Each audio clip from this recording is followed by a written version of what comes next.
Hey everybody! Check, check. Let's turn this down a little bit. What's up? What's up, what's up, what's up?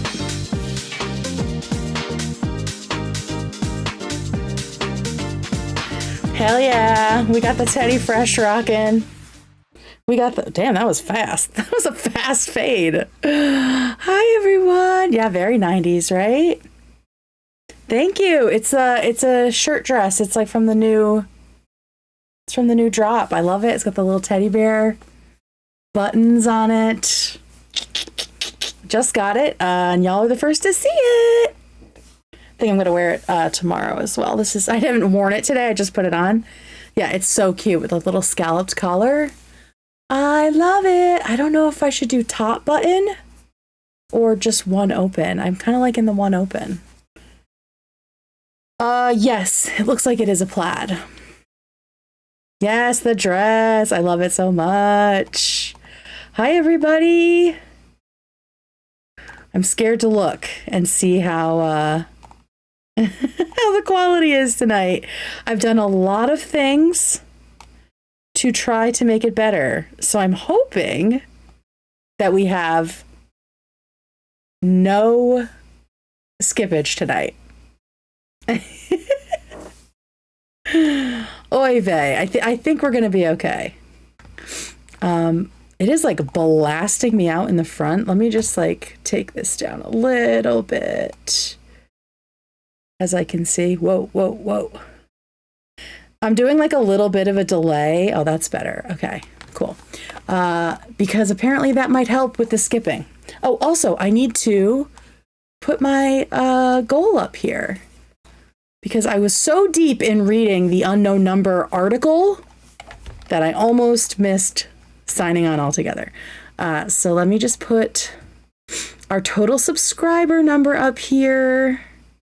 We're going to do it as the screen capture, I believe. Okay. And as most of you know, we are working toward 10,000 subscribers. Let me just do this real quick, y'all.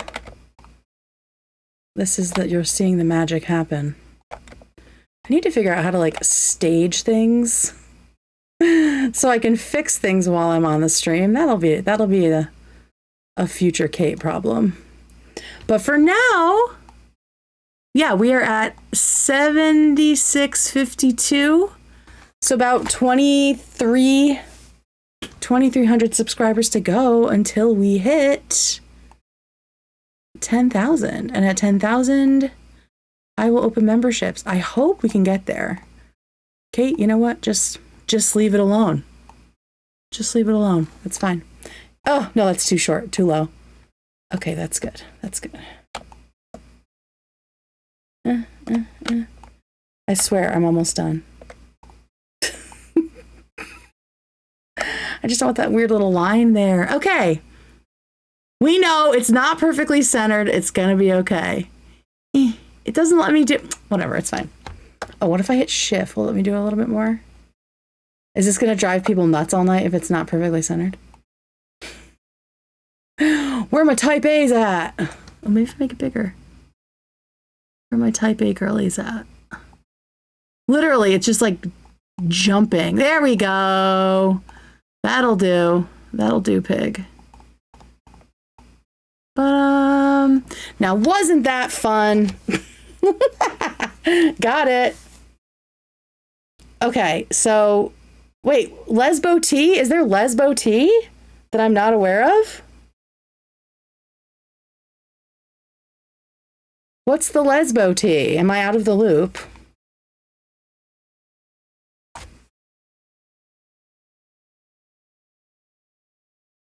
These women are both gay. Oh, Alexa and Kat?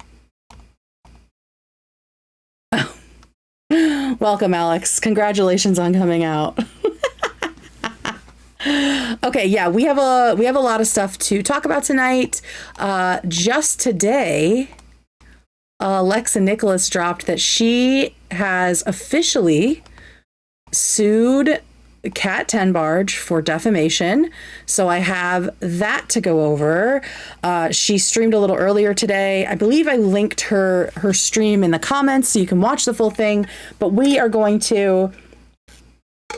We'll watch a little bit of her intro, and then she sort of read the preamble of the lawsuit that covers a little bit of it. So make sure you stick around for that. All right, and next up, what else do we have? We have a lot of shit. We have the show. We have the H3 show that happened today. And also, I wanted to talk about Unknown Number. I figured they were going to talk about it today, but they didn't. So now we get to talk about it. Hang on, let me just make this a little bit smaller. There we go. So let's start with the Alexa Nikolas stuff. I have that ready to go. I'm just going to pull that up here, and we can chat about this. So I don't know if all of you remember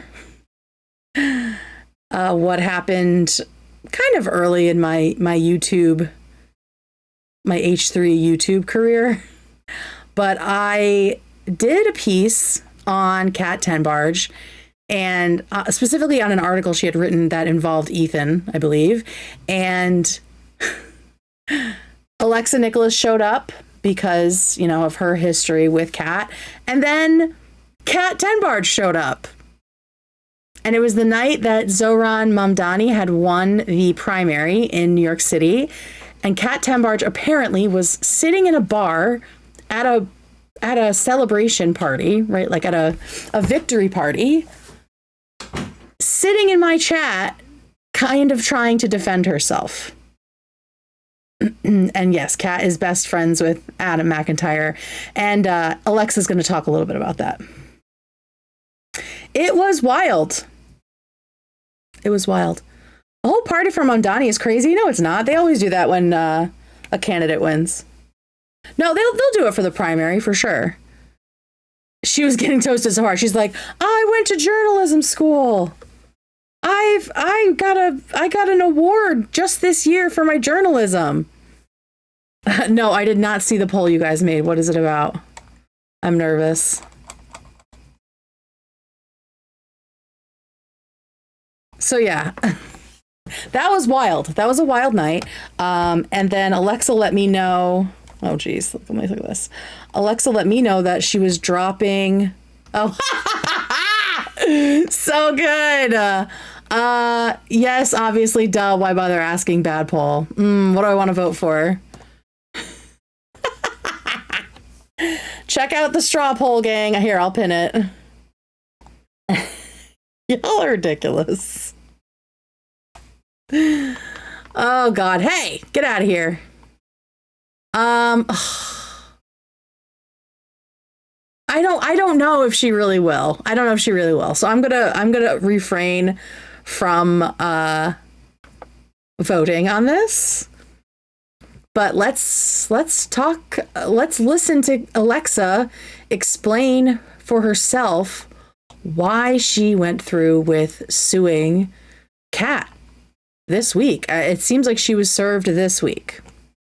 So here's Kat, or here's Alexa. And I have sued Kat Tenbarge for defamation for her malicious and reckless disregard for the truth when she was absolutely in the know about the truth and chose to spread misinformation. And it's time for accountability. And I really, really want that. I want justice. And I want also for the world to start kind of taking notice of how social media and legacy media is starting to combine and become a web of disaster. Thank you. Exactly what I have been saying. Exactly what I have been saying about these bloggers, right? These social media people, these like social media first people who are now, who have sort of hustled themselves into legacy media spaces and are just using their social media skills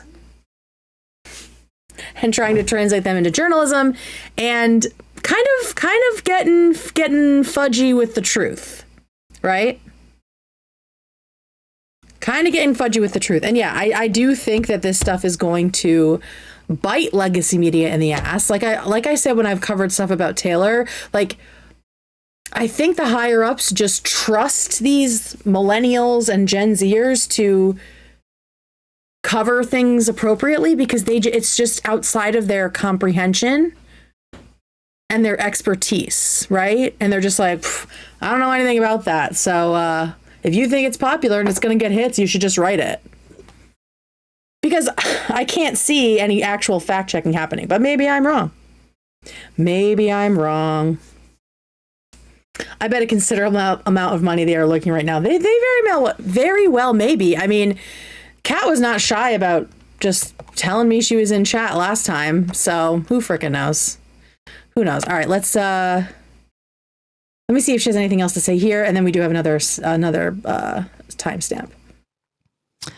And that we, as a community, need to take watch when it comes to how misinformation is spreading and who it is harming and who it is impacting, and that our own personal inner worlds of how we feel about a matter doesn't get in the way of the truth of something objectively. Yes, objectivity, right? That does not seem to exist for some of these journalists, right? Their narrative is more important than the actual truth. And like I've said, they don't come into things with journalistic integrity or curiosity. They have the story in mind. They have the ending in mind when they start these articles and they start these investigations, right?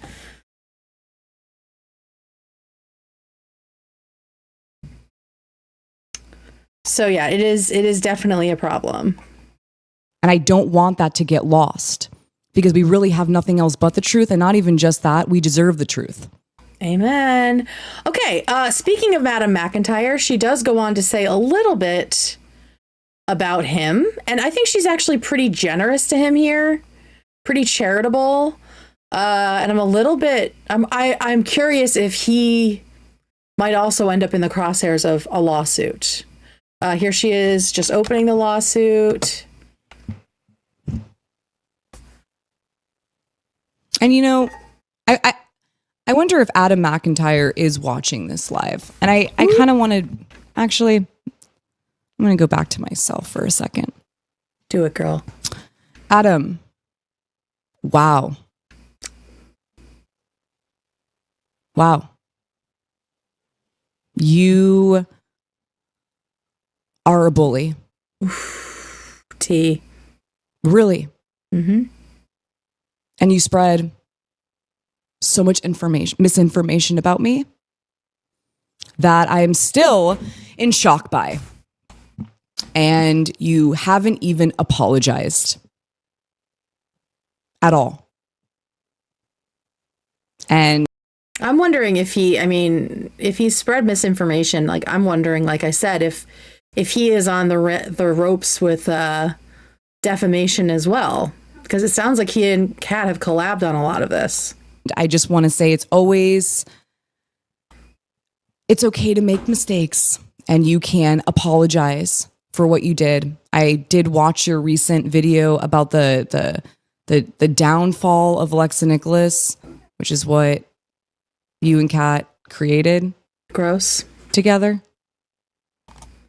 Alexa Nikolas knows who Adam McIntyre is because, of course, he has his hands in everything. He is friends with Kat Tenbarge, and apparently they made a video together shitting on Alexa recently. I have not watched that. I do not want to watch that.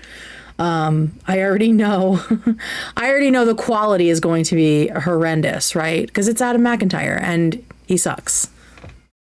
But here, I just think she's being very, very charitable and being like, you can still apologize, right? Like she's still giving him grace, which is, I mean, I don't think Adam McIntyre deserves any grace from anyone at this point, but we'll see. We'll see how this shakes out. By spreading misinformation about me. And you said, again, so many things that were not true whatsoever. And that's awful, man. Mm-hmm. Like, be better. Don't do that. That's not a good example for people in general to feel like it's okay to just bully someone and spread misinformation about them. I don't think at this point it's hard for me to believe he can get better without having like some terrible rock bottom that wakes him up. Like the way he inserts himself in every online drama and just takes this like extreme point of view, right? And like delights in being horrible. I feel like maybe it didn't seem as bad when he was, on Ethan and Neela's side and shitting on Trisha, right? But that really seems like after that he kind of ramped up his bullshit. Olivia hasn't been on the pod since Adam talked about her. Well, they said she was sick, so let's just believe that she's sick.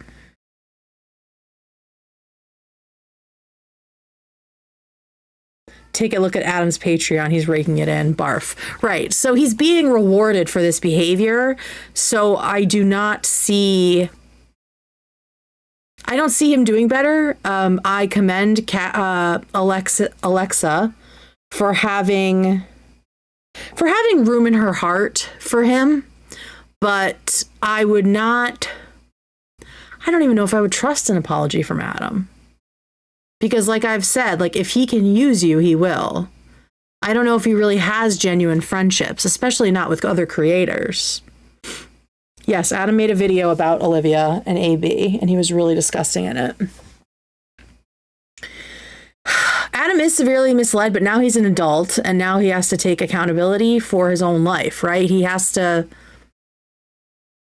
Well, I mean, he seems to have made his choice of the kind of person he wants to be, the kind of content he wants to create. Right? He doesn't side with anyone. He will side with anyone who is beneficial to him. He has no integrity. He has no moral fiber. He has no, center, it seems. He just shapeshifts to where he can grift the most. And yeah, like Nadel's is saying, he's just a kid. This shit will never live him down. Like you're making choices now that are going to impact the rest of your life. And it sucks because a lot of us were young and did terrible things or not nice things, right? Or bullied people, myself included, right? Like I was a dickhead sometimes. And then I was bullied too. Like it shit happens, right? As you're growing up. But when it's all online, it's forever. He ain't that young. Yeah. So yeah, now he's raking it in, as Deej says. Based on the number of people subscribed to his Patreon and the minimum maximum membership costs $20 to $80K per month. See, it pays to be a dirtbag. It pays to be a dirtbag. And I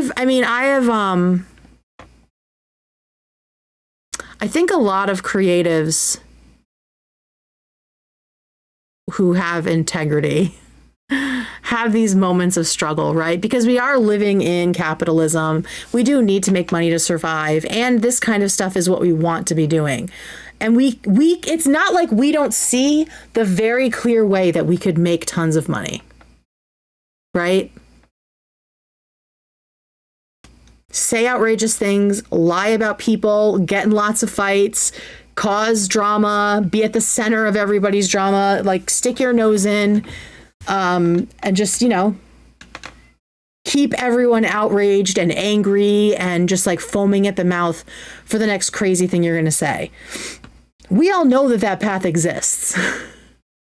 It's very clear that that is the path that's rewarded.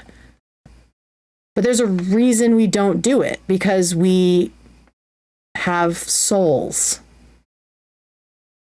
right? We want to do this work, this art, because it's something we want to do and we want to put our voice out there, but we don't want to manipulate the people who are choosing to spend their time with us.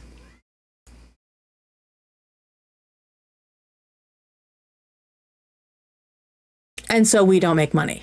Like, that's just what it is. That's what it comes down to, right? Like, I started, with like political stuff on Instagram, and I could see a very clear way that I would be able to instantly cash in. And that was attacking other creators, right? Calling them out for being less politically correct or not having the right takes and all that shit, right? I didn't want to do that. I never wanted to do that. And I made that choice, right? I made that choice in 2020, and I watched the people who chose the other path.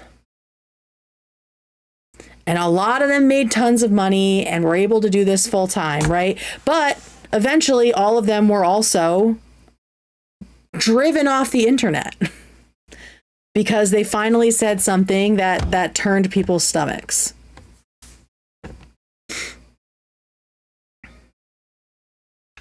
Let Adam make his money and spend it all on cheap hair color. It's okay. Fucking burn. What's weird is that his audience is clearly very young, and he was advertising sex toys to them. I don't know anything about that, but that's yucky. Okay, so there's that. And then Alexa starts to read the actual lawsuit after she talks a little bit about Adam. And this was interesting to me because I'm pretty sure I use these tweets as well, just to show what a hypocrite Kat Tenbarge has become in the last 3 years. So this first tweet, yeah, like Alexa's about to say, is like infamous at this point. A now infamous, in my opinion, tweet of Kat Tenbarge where she said, if you worked for a reputable news outlet and tweeted something blatantly false, which she did, impossibly false, which she did, you'd get disciplined. If not, fired. Taylor Lorenz. Who is disciplining these bloggers? The legal system hasn't caught up to them yet, and they are causing real harm. Well, now, Kat, you are a blogger. Oopsies. And even when you were a, I guess, professional journalist, and in my opinion, a propagandist, you caused real harm. And honestly, who is disciplining these bloggers and even these journalists when it comes to spreading misinformation and causing real harm upon people? Who? The legal system has caught up, Kat. What you didn't expect 3 years ago when you had some kind of journalistic integrity is that when it caught up, you would be the one it was targeting. This is why I don't really have a problem with defamation and libel and slander lawsuits when they are valid. I think people like Hasan and, Denims and Frogan and Taylor Lorenz and all of them, they think that nobody should get sued for this stuff. But this is what happens. This is the real world, and you can't just say horrible shit about people's reputations, especially if you consider yourself a journalist. Like, I think the standard for journalists should be higher than for just random citizens when it comes to telling the truth. So yes, if you are using your livelihood, your reputation, your good name, right? Your expertise as a journalist to spread misinformation and willfully lie, maliciously lie, you should be held accountable. And the only place that can really happen is in a court of law. More viewers than iDubbbz. Let's go. We did it, gang. We did it. We did it. All right. So then she goes on here. Then we get into what? February 5th, 2025. That was December 22, 2022. Almost 2 weeks ago, I found. Oh, and the other thing was, I mean, Taylor has said something similar to this too. She has said something similar to back in the day, was sort of complaining about the misinformation, and she's still doing it, talking about how people lie about her. Right? Like the irony, the hypocrisy, it's just too much. It's just too much. So all right, so we're gonna watch just through the intro here, and just let Alexa explain, kind of roll out what this lawsuit's about. You know, the one thing about you, Kat, is that you, I guess, might spit fire, but you seem to not be able to spit out the truth. Ooh, girl! And I'm waiting on that. This lawsuit about a propagandist masquerading as a journalist. Defendant Catherine Kat Elizabeth Tenbarge defamed plaintiff Alexa Nikolas. Alexa. Tenbarge falsely stated that Alexa publicly disclosed sealed court documents and police records to attack an underage victim claiming SA. None of this was true. The court documents and police records were public, which Kat knew. Nor did Alexa, a well-known advocate for survivors of SABUSE and C, attack the victim.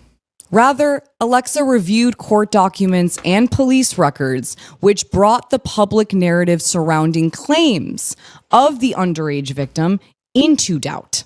To advance this false narrative and obtain negative information on Alexa at all costs, Tenbarge facilitated Alexa's stalker's violation.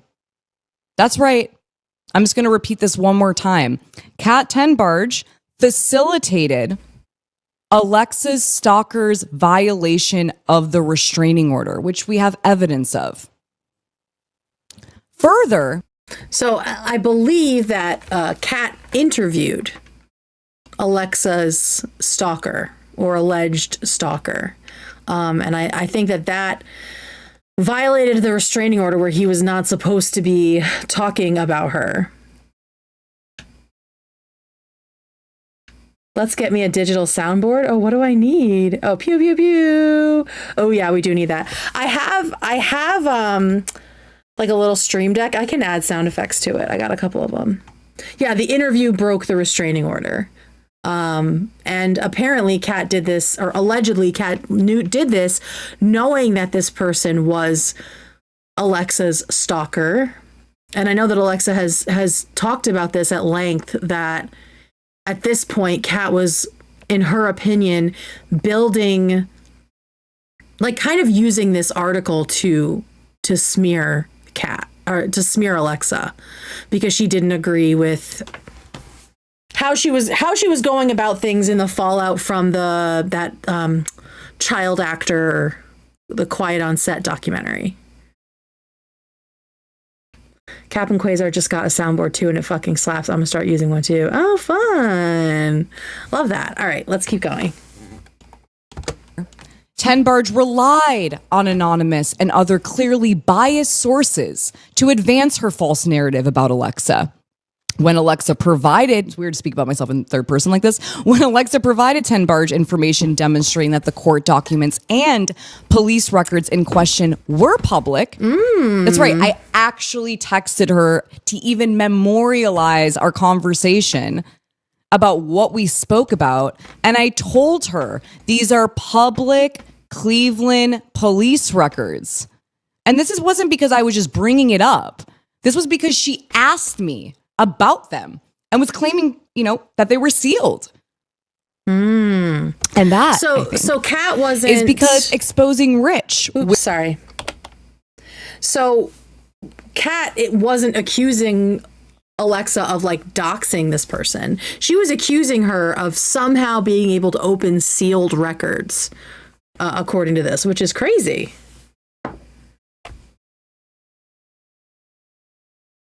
I will say Alexa also lies and targets women. Ofi Doki is one of the people she's harassed. I don't know anything about that person. And that, I think, is because Exposing Rich, which is an account that Kat has said on the record to be a great account, was saying that they were sealed documents.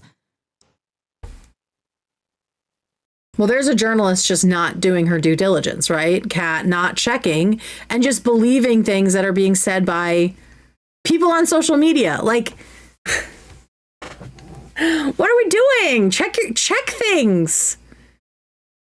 But like we've been talking about, it's just so post-truth right now. And it's just really, it's really upset. It's really a bummer. It's really a bummer. Really sad for a journalist. Amen. Just like I said. Okay. And in Question Republic, Tenbarge ignored that information. Yeah, she did ignore that information. She actually said that she didn't even really want them. It's like, don't you want to make sure that these aren't sealed documents, especially after what you are going to end up doing? This lawsuit is to hold Tenbarge accountable for intentionally and knowingly prioritizing the dissemination of false narratives over the truth to advance her public standing. Ooh-wee. Okay. Which, haven't we seen a lot of that lately? Haven't we seen a lot of that lately? People just doing the thing that is the most clickbaity to cement their to cement their position, but not actually checking to make sure things are true. I will say I went looking for anything from Kat. I'm sure she's gonna be pretty tight-lipped about this when she's served, unless or maybe she's already been served, right? But she did post this today or yesterday. She posted this yesterday, and it felt like maybe this is like a little subtweet to Alexa. And she's quoting a piece of her of someone. She just read this article and now she's responding to it. As a reporter who frequently deals with frivolous legal threats, this passage astonished me, that someone can effectively weaponize $1 million punishing legal campaign against someone who did nothing illegal or even wrong, regardless of whether the litigious party even has the funds to do so.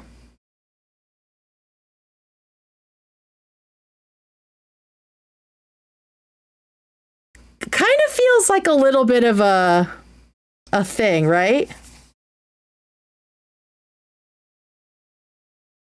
Kind of feels like a wink to Alexa, potentially.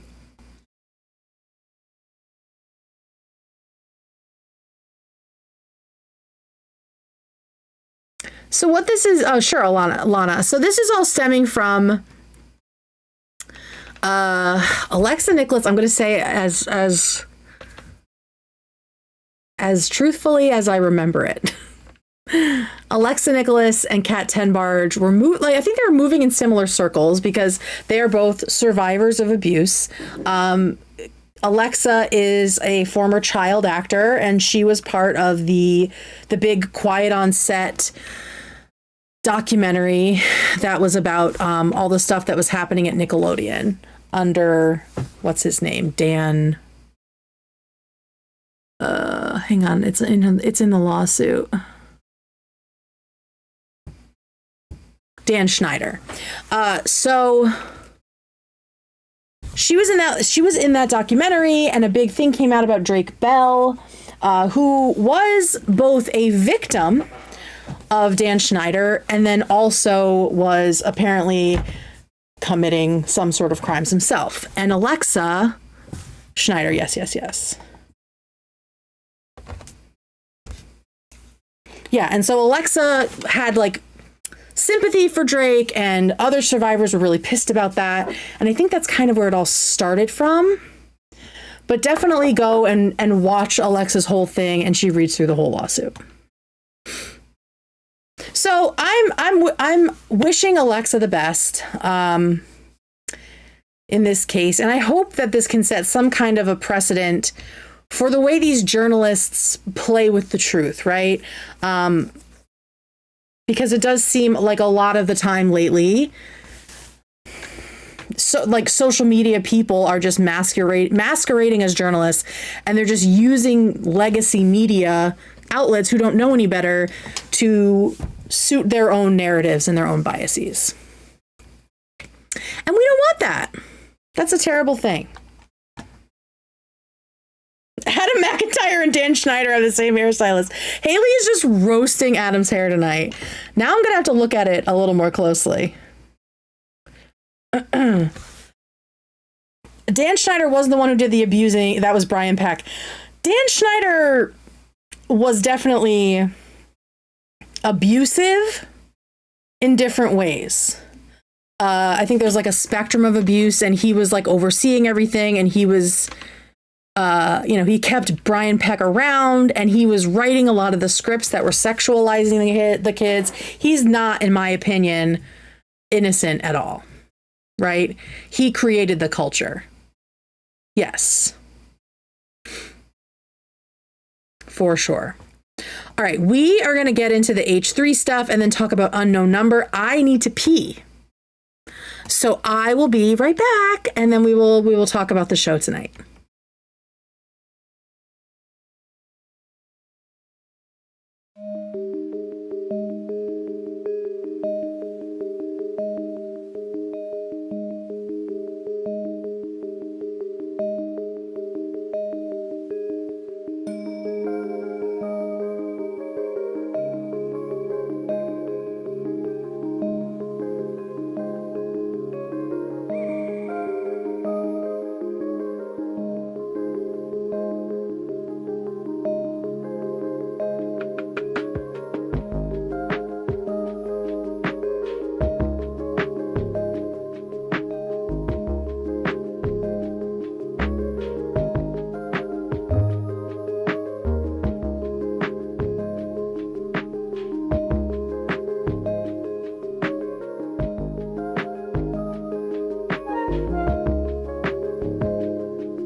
back. Also, I hate you all. I saw y'all saying my mic was on. You could hear me peeing. Stupid. Y'all are stupid.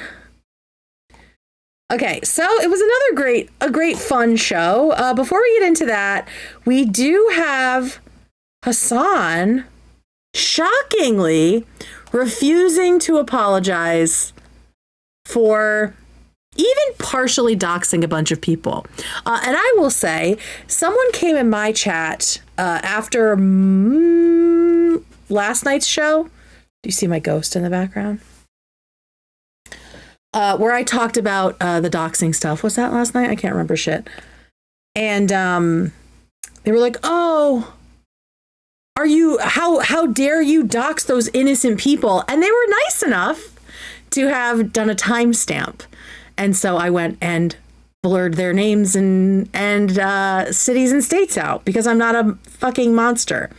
And also it was 5 seconds. It was all of 5 seconds. So shout out to that person who definitely did not do it in good faith. But thank you for helping me correct a little error. See how easy that is? Who would have thought? All right, so here is Hasan being Hasan at this point, right? Oops, that's muted. There we go.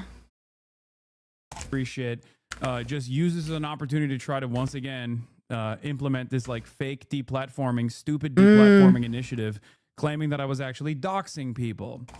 Looking at FEC filings, myself included, for because I have looked at my own FEC filings as well on this broadcast, which is publicly available data.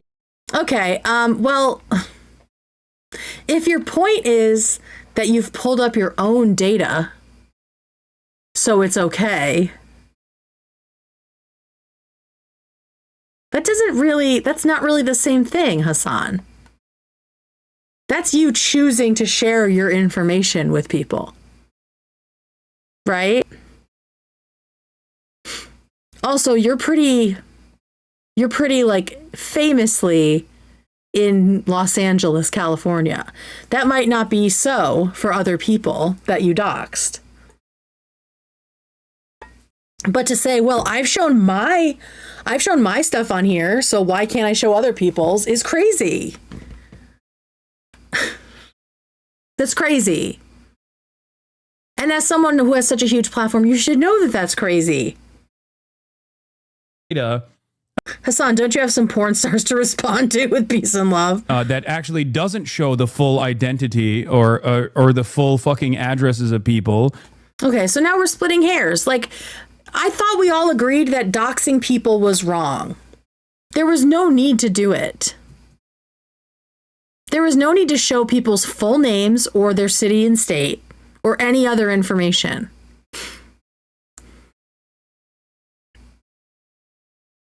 You could have done a little bit of pre-work to avoid doing that, but you didn't because you didn't care. You don't care about these people.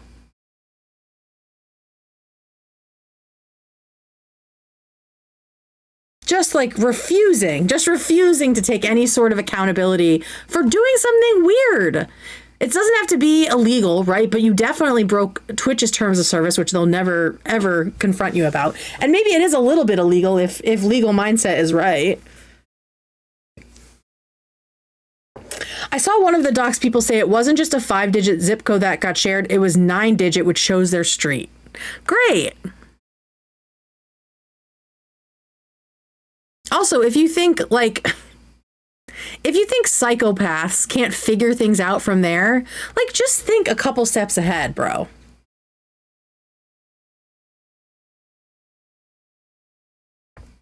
Where's the decency? There's no human decency. It's all fair. And also for what? What did these people do wrong that they deserved to be aired out in any way? It doesn't make sense to me. Is not doxing. It's never been doxing. A big part of this broadcast is revolves around going on Open Secrets, which is the website that Bad Empanada was using.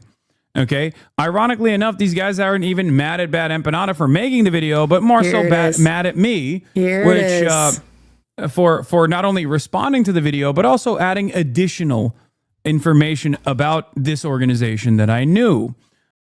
The information that you added, Hasan, was that they wanted to work with you, but you didn't want to work with them because they were somehow working with Destiny, but he's not someone who was on the payroll. He went to like one event that I saw that was public. What meaningful information did you add to the conversation? And also, multiple times during your adding of information, you said, I don't even know if this is the right pack. Is it them? I feel like it was them. And of course, people are more upset with you because they expect more of you. You expect more of you than you expect of Bad Empanada. Like, he's constantly doxing people.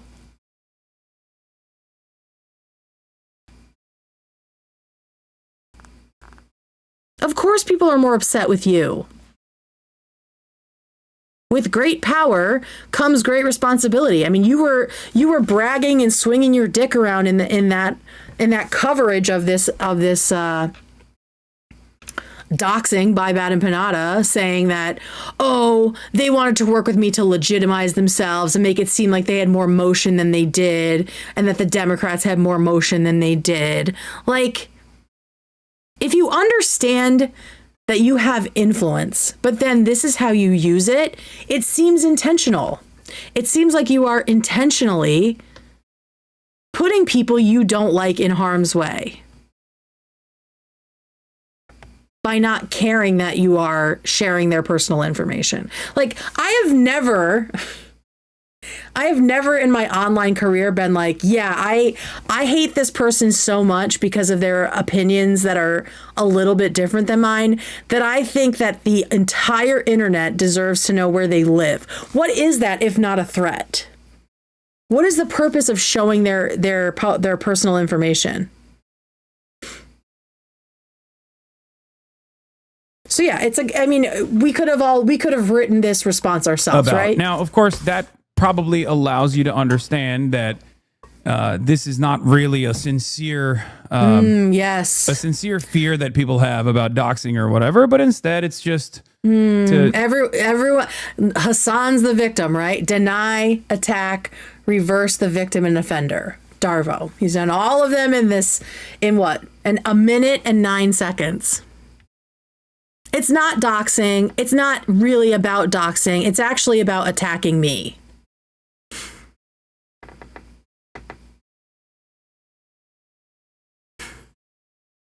Masterful stuff. Uses an opportunity to fucking farm some drama and clout. But the notion that, like, anytime you criticize Hasan, you are either a genocide lover or you just want clout. It's never that you have reasonable criticism for somebody in power. Because guess what, Hasan? You are somebody in power. And you sit there all day and you talk about other people in power. And you criticize those people in power. But nobody's allowed to criticize you and your power and the way that you wield it online?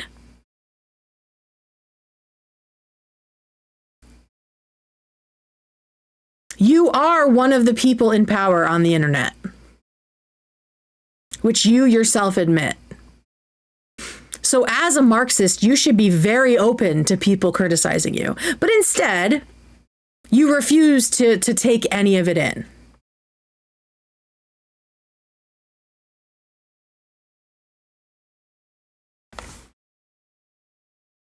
Destiny was not heavily involved with progressive victory is of course incorrect. He himself. A minute and 19 seconds it took for him to mention Destiny and blame it on Destiny.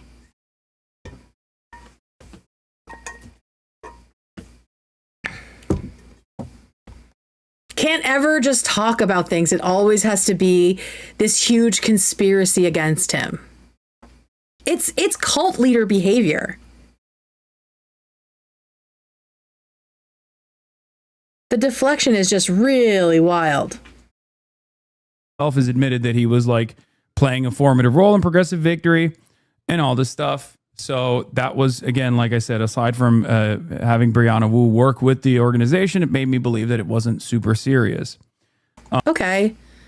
That's not what you said before, right? Now you're trying to make it sound like you made this really intelligent decision. But like 2 days ago, you were like, they just thought they didn't have the clout they wanted, so they tried to like beg me to work with them or whatever. But I was like, ew, you guys are just a Destiny slush fund. Interesting, he's not saying anything about the slush fund slander that he was doing. Very interesting. Alexa, you're here. We talked about you at the top. Hi, Queen. Maybe you're back catching up. But Alexa, Nikolas in chat, friends. He's like the VP of politics in his frat. Yeah. Having said that, it was the FEC site directly, not Open Secrets, by the way. Okay, FEC site directly. Doesn't mention the slush fund allegations, which is really what people are upset about at this point. The doxing, we all know that nothing's going to happen, but how do you explain away the fact that you accused a progressive PAC working ostensibly for the things you believe in too, accusing them and everyone who works for them and is paid by them of defrauding donors and voters?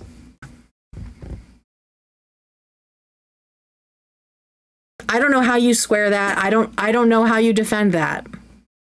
But I'm sure we'll find out. Ooh, okay. In Alexa's second stream, she goes into Adam. So there's 2 streams tonight from Alexa. We love that. So definitely check out both of them. Definitely check out both of those.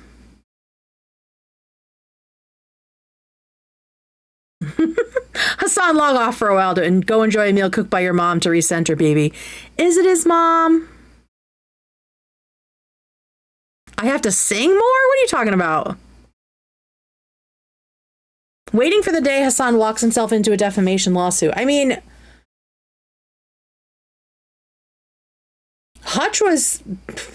the way Hutch was framing it, I mean, this could be one.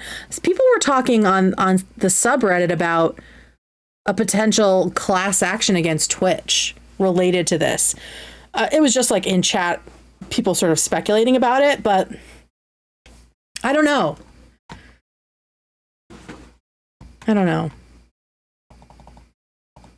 But the man is just incapable of apologizing, acknowledging that he fucked up. Like, if you have an example of him doing it, I would love to see it. Because I haven't seen it yet. I'm just calling him a Republican hog at this point. Oh my God. Oy vey. Yeah, if Alexa's here, then Kat might roll in too. Just make sure you're recording for the lawyer. Kat, did you see the potential subtweet that she did about legal stuff from yesterday? I just pulled that up. Wait, who's attacking Zach? Oh, Jesus Christ, Discord. What's going on? What's going on then? Oh, Adam's attacking Zach? What a loser. What a fucking loser. What does Zach do? He's the sweetest guy.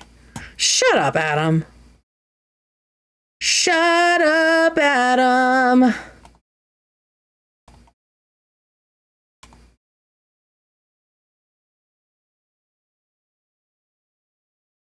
Alexa, hang on. Alexa, are you still here? He's Jewish, yeah, probably. That's probably it. You're making me a banner? Oh. Why would I log off? We got lots more to talk about. All right, so let's get into the show here. I will say, first of all, up front, with the Short Kings conversation, I am a huge supporter of short kings. Of course, I'm a lesbian, so most people I've dated have been my size or shorter.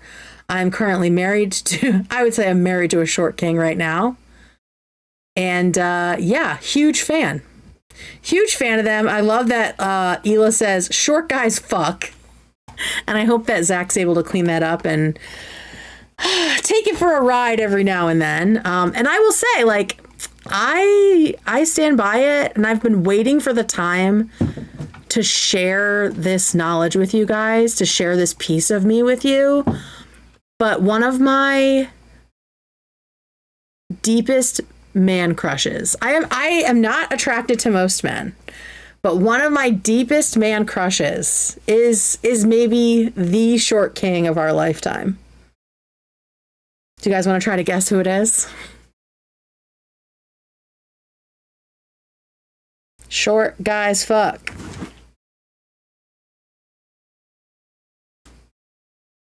Steiny, shut the fuck up. Danny DeVito. I mean, he's cute. I mean, I would. I would, for sure. Nope, not Tom Cruise. Oh my God, you guys are never gonna guess it. Y'all are never gonna guess it. I will show you. I'll give you a couple more seconds because I know there's a bit of a delay. Bit of a delay, babes. Jack Black is cute. He's not the one. What do I know of men? Honestly, same. Big Nick. Barf. Okay, I'll show you. I think somebody was close to it. Somebody, yeah, people are starting to get close to it, so I'll just show you. Peter Dinklage. Brr, brr, brr, brr. Yeah, I do definitely need the air horn. Peter Dinklage. Hot. So hot. I love his voice. He does not look like Destiny. Shut the fuck up. Fucking Warwick. Get out of here. Yes, I meant it. Short king. Peter absolutely fucks. I love him. Yeah, exactly. Y'all need to shut up saying he looks like Destiny. Don't give me the ick about Peter Dinklage. Luckily, I have not seen enough of Destiny's face for it to bother me. He's very attractive. He also is a great actor, like people are saying. He's very, very talented. He's definitely top of the list for me. And then I also like Ben Stiller. I guess he's kind of short. There's a picture of him with a bunch of WNBA players. I like a tiny Jewish guy too. Oh my God, he's such a little baby. Oh my God, look how tiny he is with all the girls. I'm trying to get a good angle so you can really see. You can really see how short he is. I guess this is the best one here. Look at him. I love a short king. I'm sorry. I love a short king. I'm so sick of everyone being like, oh, you gotta be 6 feet tall. No. Short kings. Look at this little guy. Have you ever seen something cuter? Look how tall this bitch is next to him. If she stood up, guaranteed her hips are like here. Have you seen Peter's 80s photos? No. He was in a punk rock band?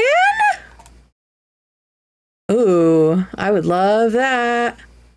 Alex, you do not look like Destiny.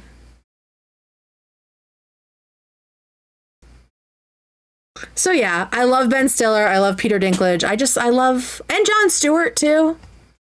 I like my tiny Jewish men, and also Peter Dinklage, who I don't think is Jewish, right?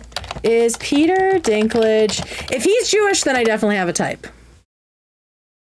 No, he's not Jewish. He is a lapsed Catholic. Oh my God, same. We're meant to be. Ooh, Naomi's hitting on Alex in chat. Sorry to call you out like that. Alex, you are so handsome. Ooh.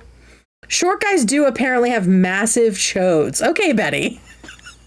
I will say, as some of you know, I watch a lot of Chelsea Lynn, who's Trailer Trash Tammy, and she hangs out with a bunch of little people. She's friends with the performers in Mini Kiss, which is like a little person Kiss cover band.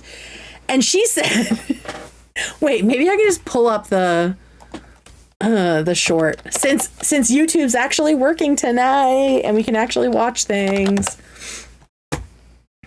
I think it was Jeremiah that posted it. What's happened? Are Naomi and Alex gonna kiss yet? Don't come in here being horny on Maine and think I'm not gonna notice. Okay. Two different things.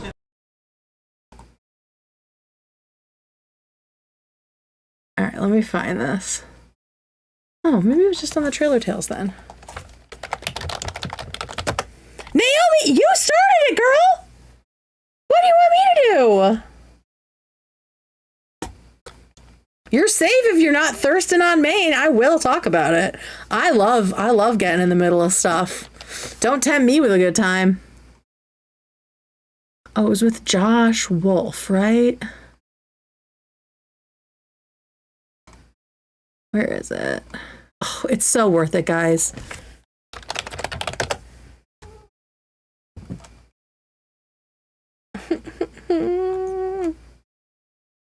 All right, I'll just go to the actual thing. Two in back. Okay, and then I'll just go to the transcript. What's happening? Are you guys cybering yet?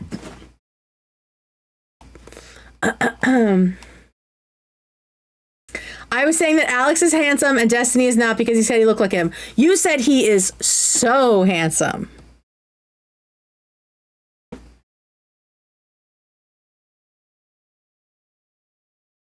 I'm the horny one? Listen, I was just looking at Peter Dinklage. You're probably right. I'm not gonna lie. I'm not gonna say I'm not. I'm just trying to be like Hasan and get people laid. You know what I mean?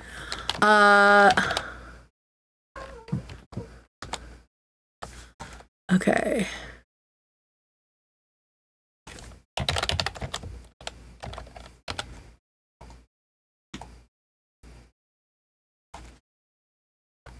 Okay.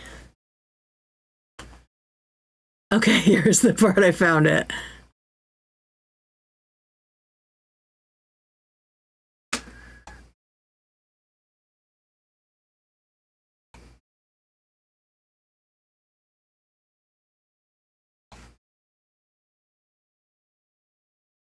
Sorry, this is like great content, I know, but it's very, very funny.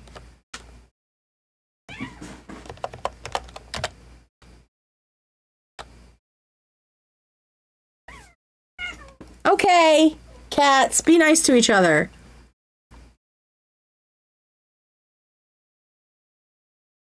God damn it, why can't I find...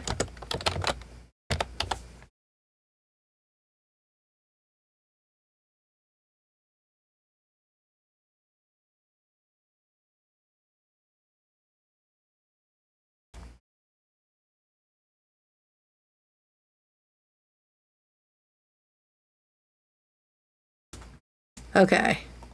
I think it's here. I just never thought about it. I think about it all the time. Wow. You've never thought about it, but you still ask every little Well, because when I dude midgets having sex with regular sized women, but for whatever reason, I don't want to see two midgets go at it. Okay, we don't need the term midget, sir. Like sometimes, especially in porn, where the porn dudes have big dicks, and it's such a tiny person, you're like, is that gonna come out her mouth? Right. Gotcha. That's like the size of her torso. Okay. So, All and right, that get to to me it. is, Okay. I'm interested. That makes sense. Yeah, I'm interested. Makes perfect But you sense. want to see the two? Yeah, I'm going in. I'm going hard. And I'm going to look that up tonight. I can't believe you've never looked it up. I just never thought about it. Where is They it? said nickel bag. I was like, Oh, you're a cool dude. You're a cool dude. We found And it's been my cross to bear. Oh, whatever. I can't find it. I'll share it later. All right. So that's Short Kings. That was a nice little foray into that. And then some really terrible content after that. Let's talk about Ian, Mr. iDubbbz. We got a couple moments from Ethan just really fucking wrecking him. First of all, the fact that Ian is being promoted on the fucking homepage of Twitch is simply wild. If you look at like the comparison. Let me get to I'm really having a great time tonight. That's the video, but where's the rest of it? Where did they talk about it? Was it this early? Y'all shut your holes! Can you hear my cats? They're fighting with each other. Pro Jared, traffic report. Where the hell is the little bit about Ian?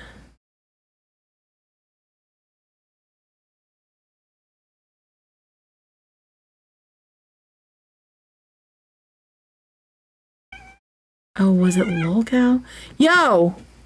Y'all need to take a break from each other. Whatever, we'll just watch this. But anyway, they were showing iDubbbz like trending on the homepage of Twitch with like 100 something followers, and everyone else had like over 1,000. Yeah, they're beefing hard. They're getting their snips, I think next week, because they're getting to that point.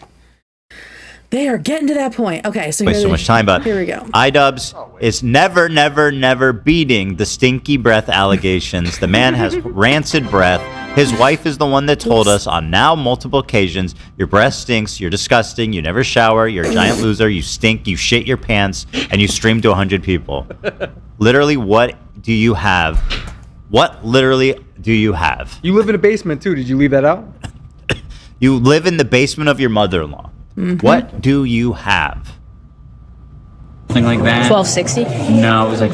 So this is an old video, right? Because iDubbbz has short hair now. I'm convinced he has tonsil stones and just doesn't remove them, or like a bad tooth. Like you can have a cavity that fucking reeks.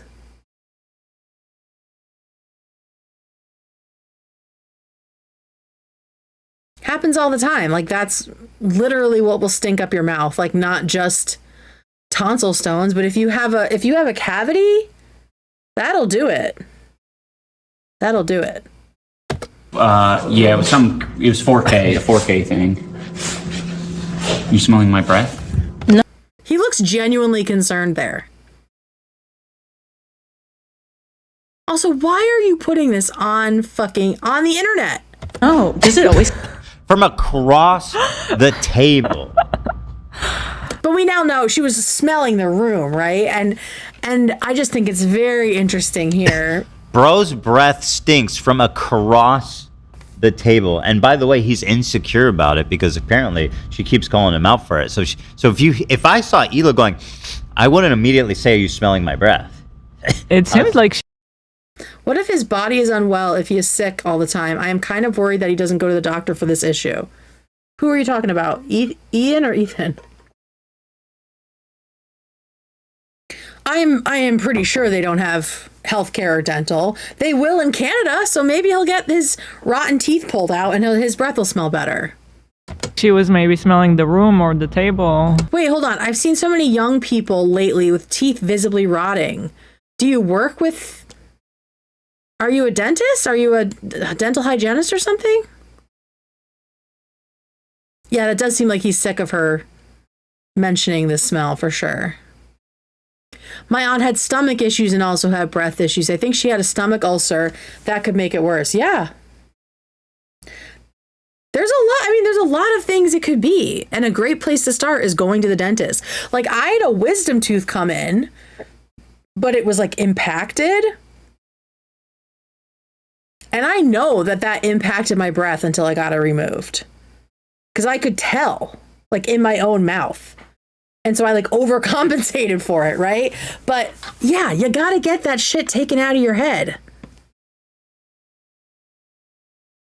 My dad had that problem because of a bad tooth. Yeah.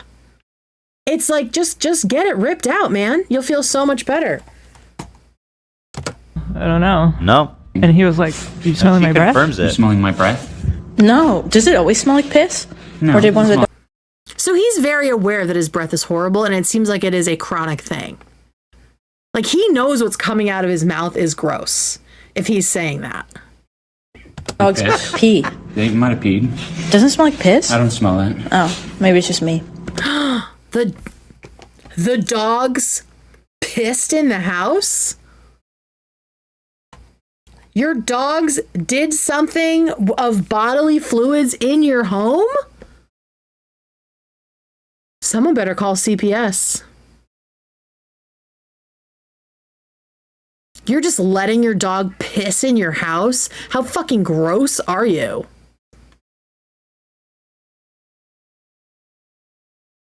Call CPS on their non-existent child. Exactly.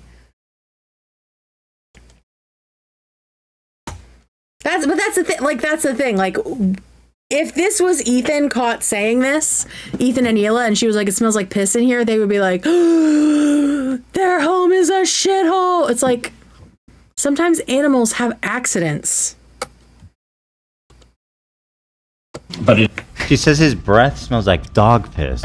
No, I think they're referring to the Ethan's room just- around. Like Ethan's something just smells fucking like piss, but he thought that He she's thought his talking breath. about his Also, breath. But then What she is says this your breath room? smells like piss. What is this room? It like doesn't look like a home. Does anyone know what room what this is? And why it would smell like pee? This is a Teddy Fresh shirt dress, baby. Thank you. Oh, sorry. What kind of... They look like they're at like, you know those Italian restaurants that try to look really fancy?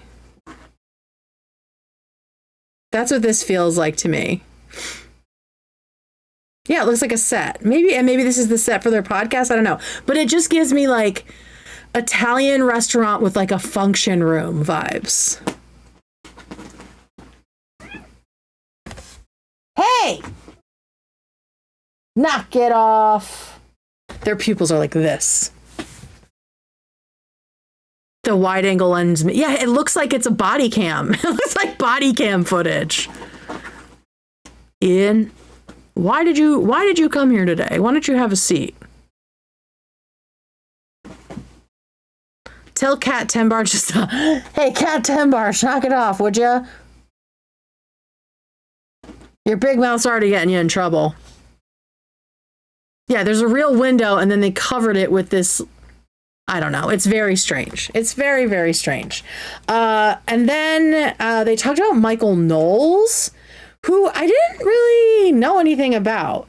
But I just think it's very interesting that now we have... Hang on, we have this video I want to show y'all. But now we have people like Emma Vigeland making jokes about Cory Booker being gay. He's marrying a woman, and now she's acting like he's like Tim Scott. So we have leftists outing Democrats, and then we have Republicans saying they're not gay enough. Do you see how marginalized people get used by both sides of the aisle? Do you see how this happens? If you're gay, you're just fair game. You can just be used as a pawn. Republicans think Pete Buttigieg is a fake gay when he's been married to Chasen for forever. Speaking of, I think Chasen is way more charismatic than Pete. I think Pete's very smart, but I like Chasen way better. And I am certain that the majority report thinks that Pete is just, winning things and winning popularity off of identity politics, aka being gay. Like, it's just stressful. Yeah, we're just a pawn. We're just a pawn in the middle. We're either too gay or we're not gay enough. And then people just use us or say that we're being very cynical and pretending. It's very disappointing to see that coming from the left. I expect it from Tucker Carlson, right? I don't expect it from, well, I'm coming to expect it from the other side now. So we had that Michael Knowles moment where he's talking to Tucker Carlson, and then he talked to TMZ about it, which I think is really weird. But I just wanted to show what he had to say about it. Peril. I am my great peril. I'm going to bring in Michael Knowles, who was part of this cabal on Tucker's show yesterday. Michael, grudgingly welcome back to TMZ Live. Harvey, I want to say it out front. Tucker is the one who said that Pete is not gay. I was there. I was hearing him. You were on that Access Hollywood bus, dude. Oh my God. This is a demon person. This is like a reptilian. Okay, now listen. First of all, the Facetune, not a single pore in sight. What is this? This feels pre-recorded. It's not just Tucker. I have a very good friend of mine who is a card-carrying homosexual. Oh, what is that? I'm not saying I agree My with them. God, but you use those words? He's a homosexual in good standing, and is it your boyfriend?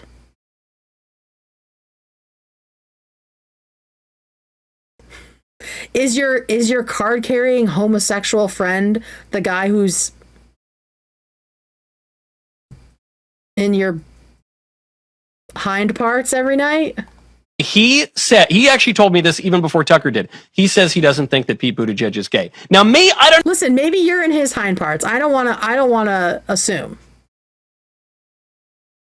Also, again, I have a friend. I have a gay friend who says he's not gay. Again, it's gay people just being used, even if they're imaginary, right? This is probably a gay person he met in an elevator one time and now is saying, I have a gay friend. Stupid. Fucking stupid. His card-carrying friend is definitely masked and hates trans people. That's a valid gay man to him. I don't think this person exists. They're in each other's fudge factories. Oh, it's so funny. We can say it, Trey. We can say stupid shit like that. You guys can't say it. Oh my God. Fudge Factory is so gross and funny. Oh my God. Oh, I love it so much. It's so stupid.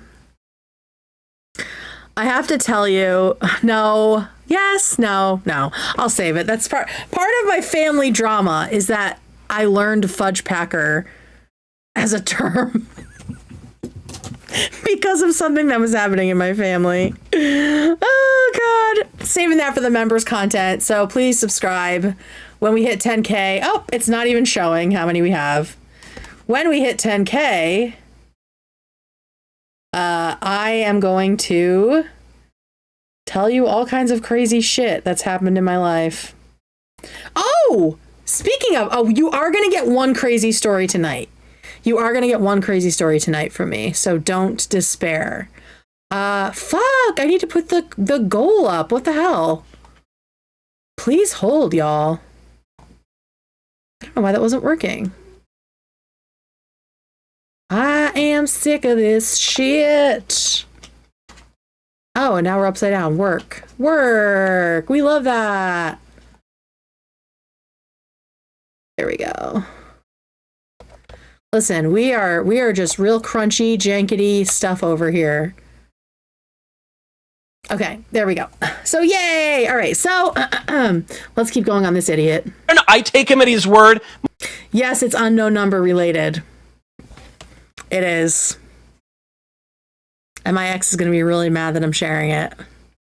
Hey girl, I know you're watching. My friend's argument is that he said no real homosexual would be attracted to Chasten Buttigieg, Oh God, and that guys, Pete has bad this aesthetic is taste. if it's a real gay person, it is a fucking pick me Republican, like log cabin Republican, self-hating gay person, right?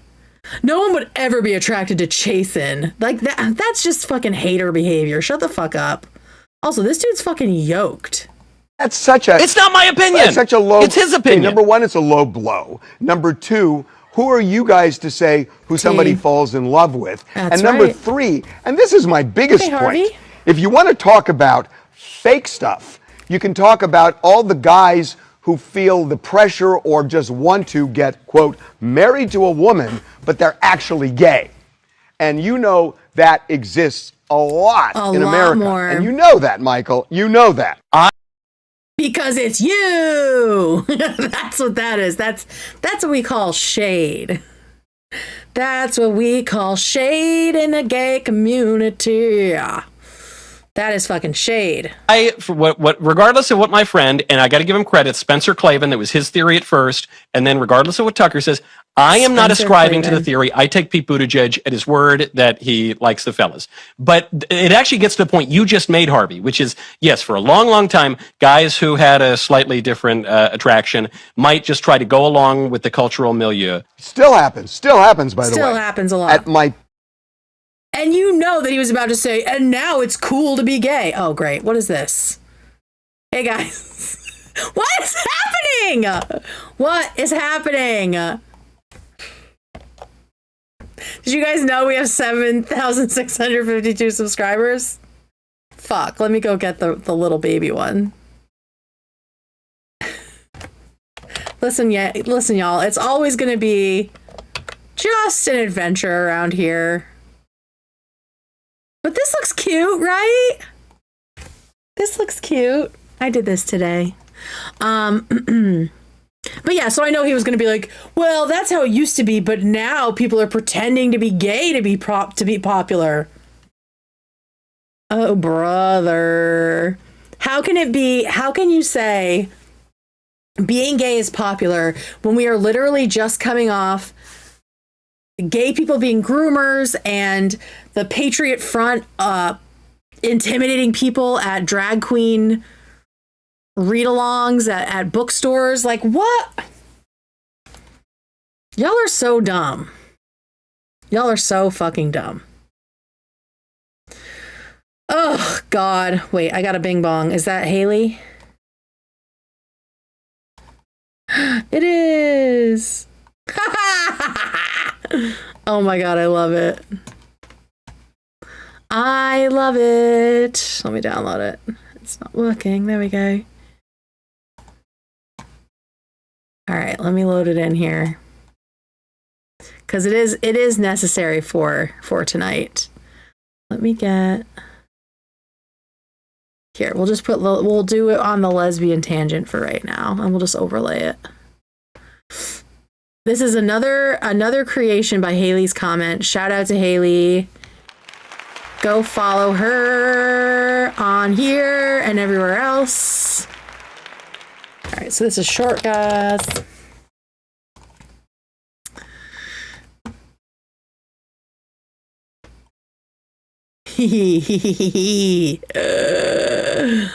Yeah. Yes. Okay, where is it? There it is. Come on, let me do it. Let me pull you down. There we go. Yeah. Oh shit, did I just pull myself down? Yeah. Wait, what just happened? Hang on. I gotta fix something. Loop. We want to loop that, homie. There we go. Short guys, fuck. Short guys, fuck. I love it, Haley. I love it. It's perfect. Thank you. Oh my God. I love you people. You're so silly. All right. What else do we have in this show?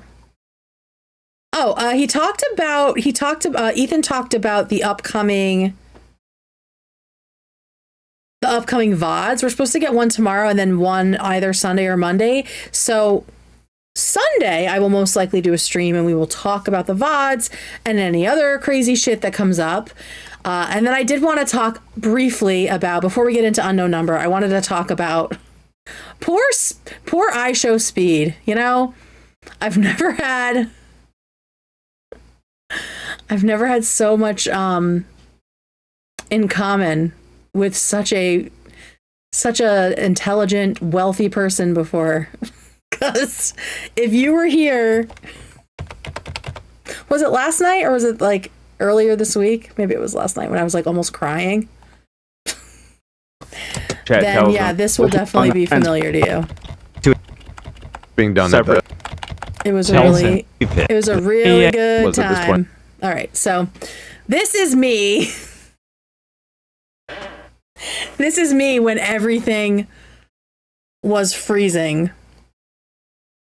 and I had to step away so I wouldn't cry. Here we go. But I'm sure it was fucking insane. Oh, they just missed that whole segment? Yep. Ay, soul crashing. Yo, I'm about to... That's And soul no one crushing. tells So mad. Yeah. What Like the that should have gotten to him. That is soul What are they crushing. doing? Yeah, I'd be pissed. I get it. I'd be pissed. Yeah. I give It was him lagging so that whole much time? credit. I don't. It was lagging that whole time. Been there, brother. I don't know exactly who would be fair to blame or anything, but I'd just be upset with the situation. Yeah. Yeah, exactly. Yeah. I get frustrated, just makes me not want to do anything for it. So, like, when I'm streaming, I have tech issues like that. But being with Tom Brady on the first day of my 35-day stream, I would lose my fucking mind. Yeah. Yeah, I'm definitely feeling a lot better about my minor tech issue. At least I wasn't doing like maybe the biggest interview on the most like public marathon of my career. And then it started getting laggy. And not saying the other, the production team deserves it. But, Also, you're on live. You have to be cool. yeah. Not communicating the bit Out of rate. it. It lagged the whole... Why didn't nobody tell him? Yeah, that's the big fail. Mute my mic. No. Yeah, you could Mute just my pause. mic. This was me. This was me putting my BRB on and just sitting here like this. Don't cry, you little bitch. Suck the tears back into your face. There is literally no reason to cry. Oh my God. Until you get it worked out. There's definitely a conversation to have with the producers after the stream is over. And Love was right. I mean, to not tell him, I mean, at least you guys were like, lag, right? Until I was like, I know it. Please stop. This honestly made me feel so much better. Mods in chat tagging Kate and doing so on Discord also repeatedly till she notices. Yes, exactly. You guys did a wonderful job making sure that I knew. IShowSpeed accidentally downloaded Subnautica. 100%. That's who's to blame. Should we try to pull up Subnautica right now? My sub count again? I hate everything. I hate everything. Everything is dumb tonight. That needs to be its own thing. Hang on 1 second. Let me see. Oh, well, it's going to do it there anyway. Please hold, everyone. Yeah, that's a little bit of my notes right there that you can see. Because listen, we're just doing things in a way that maybe you've never seen before. Okay? Oh God. But honestly though, seeing IShowSpeed having the similar issues, obviously his are on a much bigger scale, it makes me feel better, right? Because I think a lot of the times you think as a creative you have to be perfect, and that every time you make a mistake, it means that you shouldn't be doing this, or that you are losing opportunities or whatever. Like, I was really frustrated because I like making clips, right? Like, I like to take my streams and then make smaller clips because people enjoy them and I like to make them and it gets me seen to more people. And so that was like upsetting because like I'm trying to grow, right? And so that's frustrating. And so, but seeing IShowSpeed just really, really snapping on some people. Yeah. Relatable. Luckily, I haven't had to get this angry about anything. 40K watch pay, so. Oh, we're talking about the watches. This is coming from my book. All right, and this is me. This is me promising you guys it was gonna get better. I know this production is fucking ass.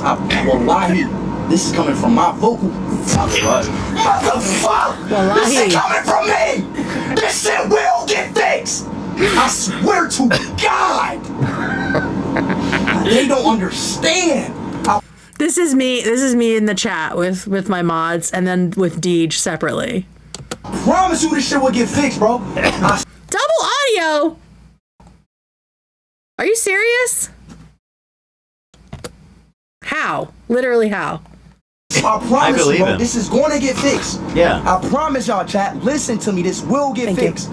I know shit is looking bad right now. That's why I love you guys. I know that. I know shit is.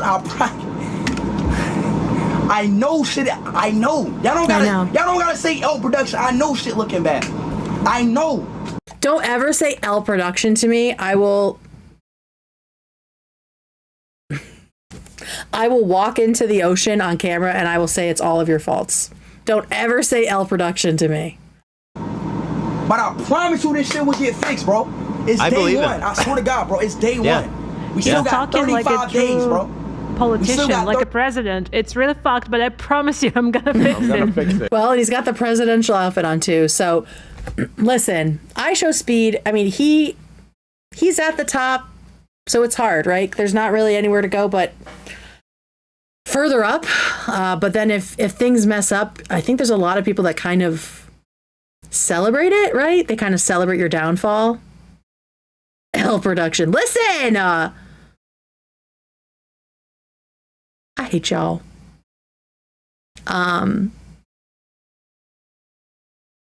But yeah, so I mean, he's got a target on his back just because he's so popular, right?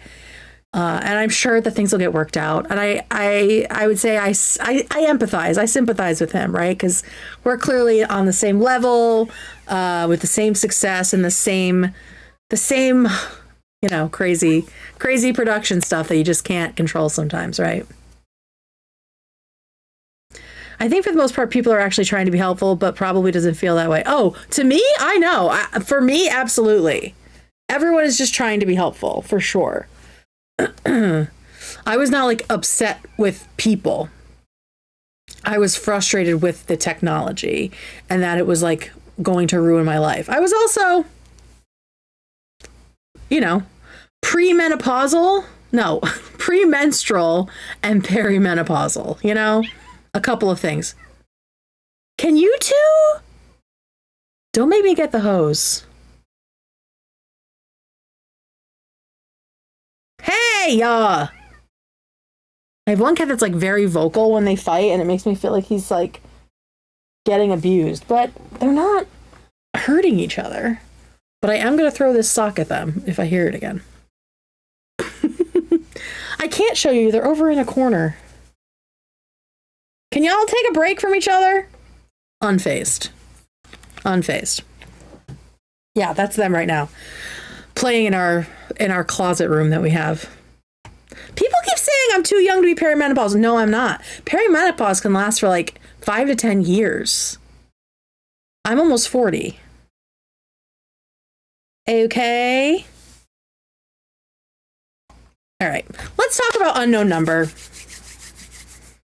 So, I mean, I think we've talked about a lot of it. Is this the... Oh, what did I do with that? Did I delete it? Hang on. They didn't talk about it on the show. I was hoping they would talk about it on the show because we were told by Hila that we all needed to watch it, right? So I watched it. I'm glad I did. It was crazy. But there were some things that I noticed that other people also seem to notice. Hang on, I thought I put the thingy in here.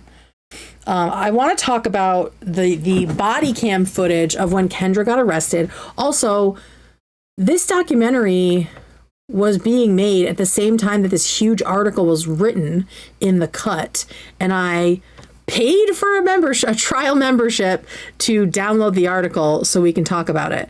But first, let me just I got to get this clip from TikTok. Because unlike IShowSpeed, I am a one-woman show.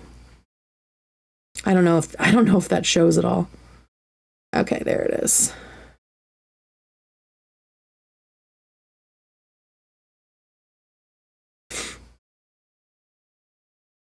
Et voila.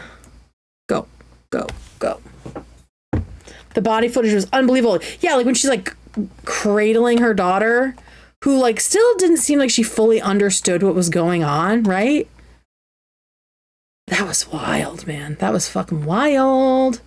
Okay, here was the thing that my wife and I were both like, are we not gonna cover this? I think that the documentary really left out a lot of information about Kendra that I think would have been illuminating and helpful, and maybe explained things more, not excused it, of course. I thought they were way too easy on her. I think we needed way more into like what else was going on, and you get that in the article, so I've highlighted a bunch of shit. But first, this shit. Did you guys see this? From the body cam footage? I can't find an explanation for why there was this much alcohol on their dining room or kitchen table. It looks like maybe they were setting up for an event or something, potentially. But I don't know. I just thought it was really, really weird. And I mean, it would have, this guy's like, what the fuck? Here, I'll rewind it. He's funny. Bottles of alcohol on her table. This lady's just getting shit-faced every fucking day doing this for years. Well, we know she didn't have a job, right? That is. What is that? That's I mean, I really can't say what else. 8 by like 14. That's 90 bottles of alcohol. Looks like That's like wine. That's wine. And then it looks like we got like some liqueurs and some schnapps and stuff up here. Like, what is this for? What is all that? Oh, you can't hear it? Let me see. What is all that? It's all the way up. I don't know what the problem is. Oh, no, it's not all the way up. Catherine, you're lying. 60 bottles of alcohol on her table. Jack Daniels. This lady's just getting shit-faced every fucking day doing this for years. Some of these could be empties they're saving to get the bottle deposit back. Maybe. A lot of them look full, though, don't they? They look like full and unopened. So that was the first thing that I was like, what the hell? We're just not going to talk about that at all? We're not going to talk about the fact that... I mean, they mentioned that Kendra was, like, SA'd at 17, but... this shit did not start when she was 17. Like, that person has had shit going on way before that. And I think that they did not press on this woman enough, right? Like, the fact that she is so desperate for attention that she would sit in on this documentary knowing that she's the villain. I mean, you could have asked her anything and she would have answered it. She's like completely off the map. I know people who save bottles collect them after they drink them, but they all look full. Yeah, and wouldn't they be like in a bag or something? It ended abruptly. The article seemed to suggest people suspected it earlier. We are going to talk about that. Another interesting point, and I got a little bit of color commentary from my wife because this whole thing took place in Beale City, Michigan, and my wife went to college. I mean, she's from Michigan. She went to college near Beale City. She went to Central Michigan. So she is very familiar with this area, and Beale City is like right next door.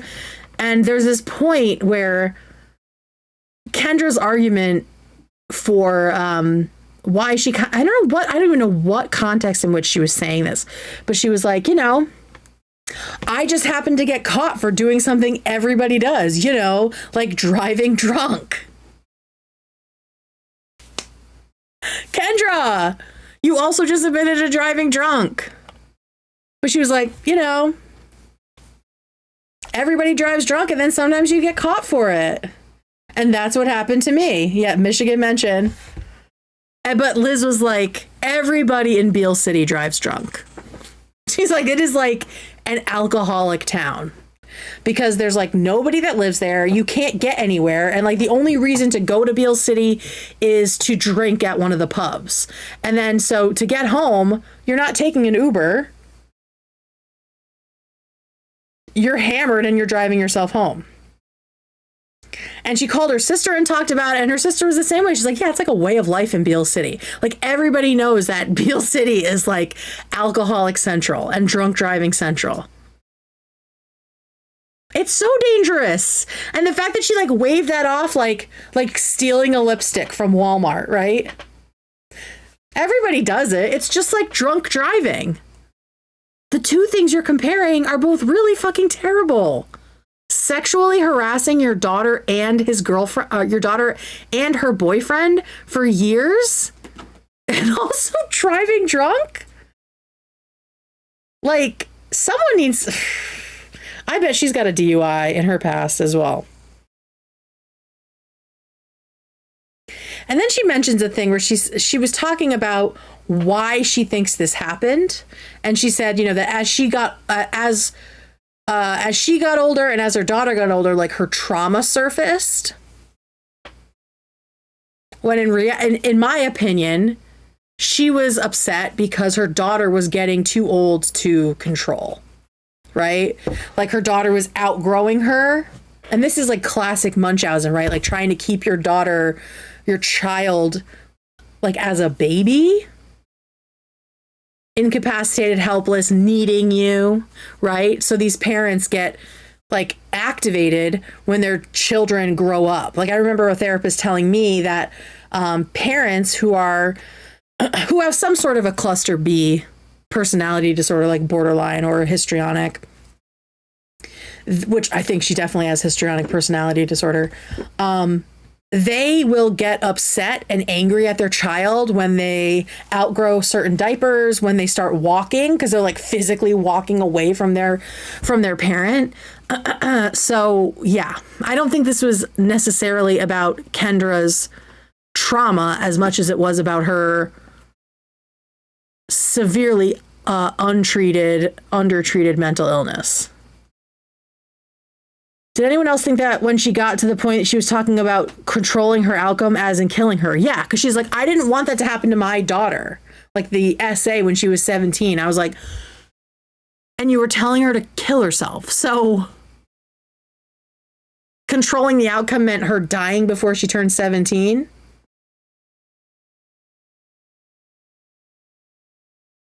To me, it definitely feels like full-blown Munchausen syndrome. Munchausen by proxy. And she was also very clearly grooming the boyfriend. And there's more of that in the article. So there's that piece of it too, right? Where she is like emotionally stunted and attracted to her daughter's boyfriend and trying to push her daughter away from him, push everyone away from him.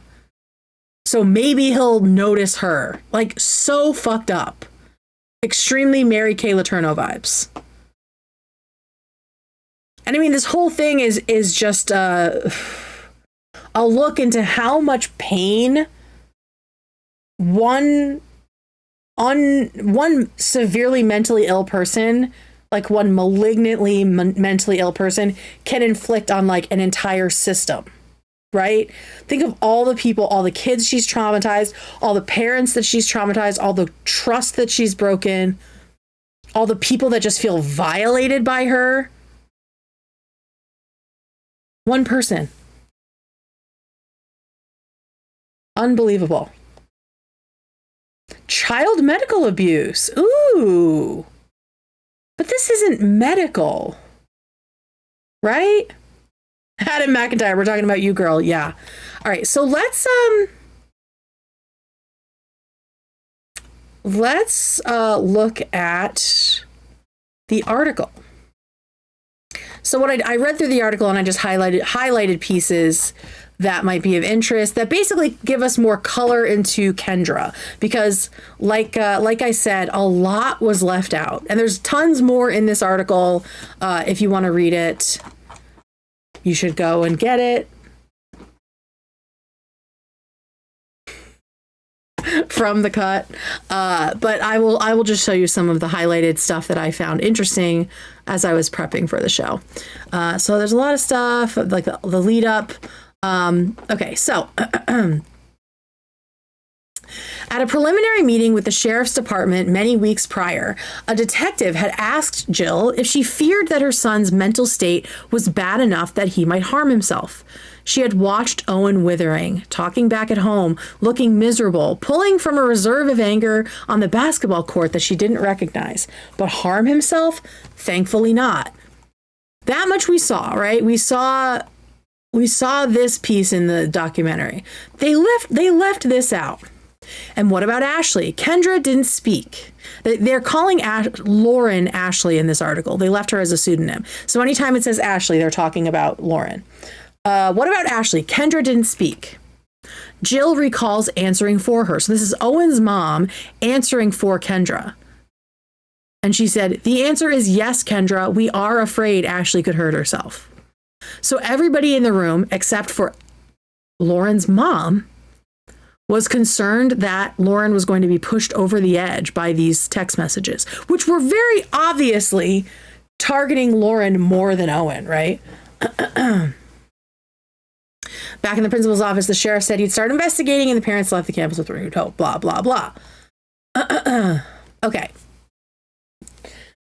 This kind of colors Beale City, and I think just small towns in Michigan in general. There's a lot of people who end up dating their high school sweetheart or whatever, and it's also like it's kind of like an incestuous vibe to the town.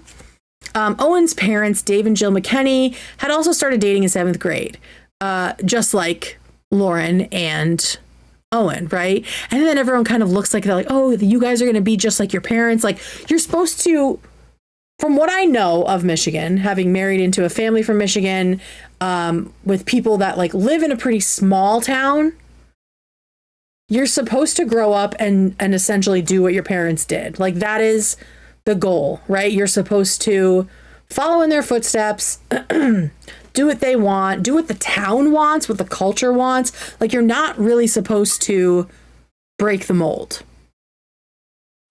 And that it's kind of a prison for people, in my opinion, especially if you're different. Okay, but Owen's parents, Dave and Jill McKinney, had also started dating in 7th grade. Dave had been a star outfielder. Like, it's just so classic. At Beale City High, so he was really popular. This is Owen's dad. And Jill had been a Beale cheerleader. Again, just the classic story, right? This is like the dream. The McKennies were an established family in the area. While he coached kids baseball and worked as an IT manager at a farm lender, she was a super volunteer at the Catholic elementary school. So stay-at-home mom, right? Just like living the Midwest dream. Kendra, on the other hand, grew up about a 2-hour drive away in the exurbs of Detroit. While studying at Central Michigan University, fire up chips, she met Sean Licari, a Beale City High alum, and eventually moved into his simple one-story house. So she was an outsider. Kendra was an outsider, and she obviously already had so many problems, right? Already had so much shit going on. And then they go on to talk about locals concede that Beale City can be a tough place for transplants, that anyone who didn't go to the school or doesn't have one of the known last names, that's how small this town is. That there are last names that are known, and if you aren't one of them, you are not really welcomed in. You'll always be considered from not around here. And though Sean was from Beale, he hadn't been part of the in crowd, a friend of the family says. So I think it was probably important for Kendra to make sure that Ashley was. And clearly, Kendra already seems to have had the brain of a high schooler, right? Or even younger. Very arrested development from what we can tell. And so I think she was easily swept up into like the popularity contest of high school as her daughter got older, and then kind of just started trying to live vicariously through her daughter, which we will see coming up. While Ashley was on the quieter side, her friends knew Kendra, the mom, as the outgoing, cool mom. I mean, red flag immediately, right? The cool moms are the ones who get arrested for having alcohol parties at their house, right? These are not people who really care about the children. What they care about is being the cool mom. At school events, she would approach a gaggle of students to gossip. Like, get out of here. Why didn't they say any of this in the documentary, right? I feel like they should have spent more time at the end, not just like letting Kendra air her shit out. They should have talked about this shit. And it gets worse. It gets a lot worse, right? So she's already trying to be like a high school girl. And then after Ashley started dating Owen, her mother came along too. As in like trying to date Owen as well. At every opportunity, Kendra would ask them to wrap their arms around each other for a photo, which Ashley would turn into presents for Owen, like a personalized phone case. When they hung out at the Lakaris, Kendra would chime in. Why don't you jump on the trampoline? Take a spin in Ashley's Ranger utility vehicle. Kendra talked about the kids, Jill says, like they were going to be together forever.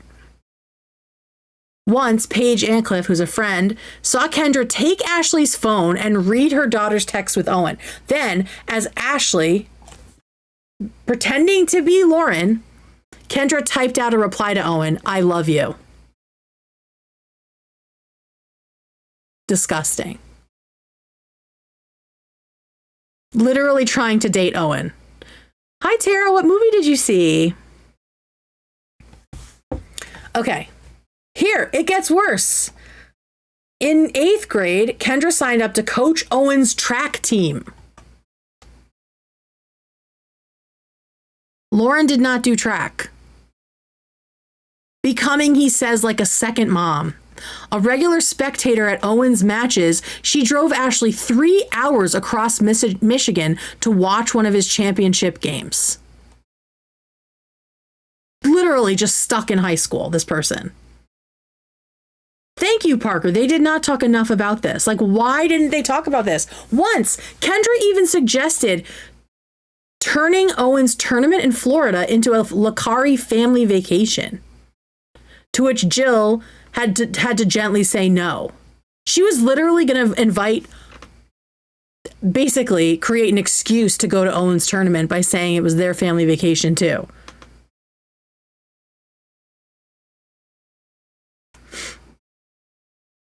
Ashley is the pseudonym they're using for Lauren. So when you see Ashley, they're talking about Lauren in this article because she was a minor and a victim of a crime, and I don't think that they could get in contact with Kendra and the Lakaris in general. They didn't get approval to use her name. Enmeshment for sure. They spent like 30 seconds on how Owen felt about it, then just never mentioned it again. Exactly. Yeah, I think the documentary definitely glossed over Owen as a victim. And that really stuck with me, like the violation of all of this. You know, to both of them, but to Owen especially. And I was saying to my wife, like, this is the kind of shit that if a lot of people, when they hear about it, right, of like, oh, my girlfriend's mom came on to me, you know, everyone's like, oh, that's like every boy's dream. He's not a victim, right? This is fucking like child abuse.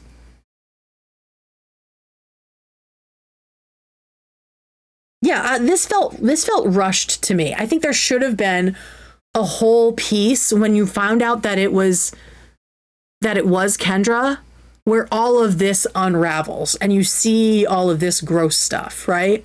Not just like, oh, I was raped when I was 17 and that's why I decided to sexually abuse and harass my daughter and her boyfriend. What are we doing? Oh, okay. For a year, the texter remained silent. So this is after the Halloween thing. That's what I don't understand. Like, why did she go silent? Was she like trying not to be weird? I don't understand why there were no text messages. And I don't know why they didn't push her more on being the first person to text things.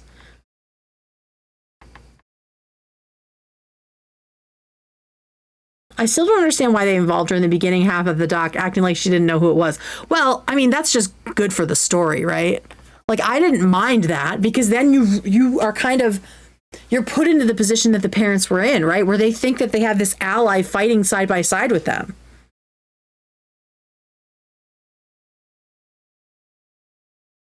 Just imagine if it was a dad doing this. Exactly. Fucking vile. So yeah, I wish we had gotten an answer for why there was no texting for a year. Like, what happened in this year? Was this when she was losing her job, or like what was going on that like there were a couple weird texts around Halloween, and then did she just try to like stay away from it and then got caught back up in it because something happened? Because it's so weird. Also, the whole thing that where she had like multiple phones, they glazed over that. They didn't ask her why she had multiple phones. She wanted to wear her daughter like a suit so she could be with Owen 100,000%. Okay, so this is the stuff that she's saying her daughter. Let's just revisit it. It's obvious he wants me. His attention is constantly on me. Part of me thinks she really believed that, right? And I think she's not wearing necessarily her daughter's skin. Like this, it felt like she was trying to embody Chloe Wilson, right? That she was like her daughter's adversary and that she was sexier and that she was going to win him over. He wants nothing to do with you. He thinks you're annoying and an ugly ass bitch and wishes you would leave him the fuck alone. And then she sits there and says, no, I wasn't worried about Lauren because, you know, we talk about body positivity or whatever the fuck she was saying about like, no, the way that we talk about things, I knew that she would be okay. You are literally the one undermining all of that. Erotomanic delusion. Ooh, I like that term. I've never heard that. Okay. Now, this is another thing that they did not share. The fact that Kendra was weird with Lauren and Owen, but specifically like abusive via text to Lauren while this was happening. So in addition to the abusive text messages she was getting from other phones, she was also sending her daughter this. At a volleyball match in August of their freshman year, Owen and Ashley sat apart from each other because obviously this stuff started breaking them apart. That's when Ashley started getting texts from her mother across the gym. Sit next to him. Answer me. Come here now. I'm pissed. Move your ass. Now. I am fuming, pissed off. This is ficking ridiculous. Answer me and move your ass.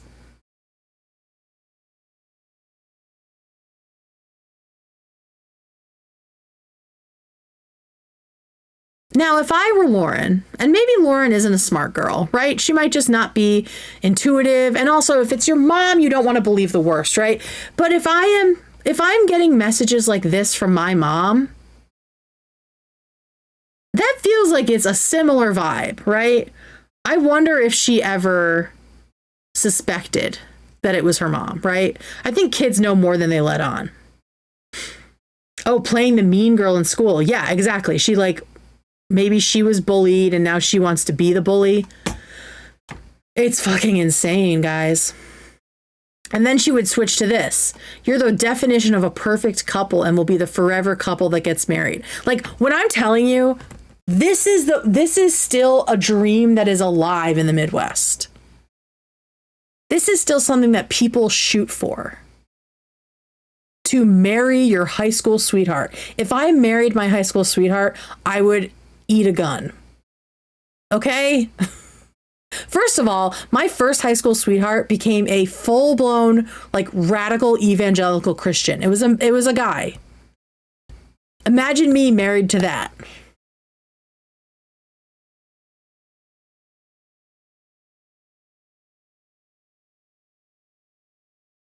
Nightmare, right?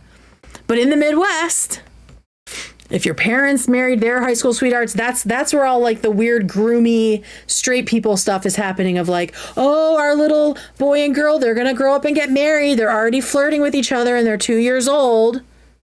It's so gross. It's not a good idea. Okay. The weeks that followed the cyberbully betrayed an uncanny knowledge of mundane goings-on at school. When girls' basketball season geared up later that November, 3 freshmen moved up to varsity, but Ashley stayed, so this is Lauren, stayed on JV. And a senior overheard Kendra, her mother, saying to students in the hallway that the only reason those girls made varsity was because their parents were friends with the coach. So she's talking shit on the other people on the team who made varsity over her daughter. And then meanwhile, she's insulting her daughter, who already feels bad about not making the team. You suck at basketball. He ain't dating no suck-ass, anorexic, not good enough JV girl.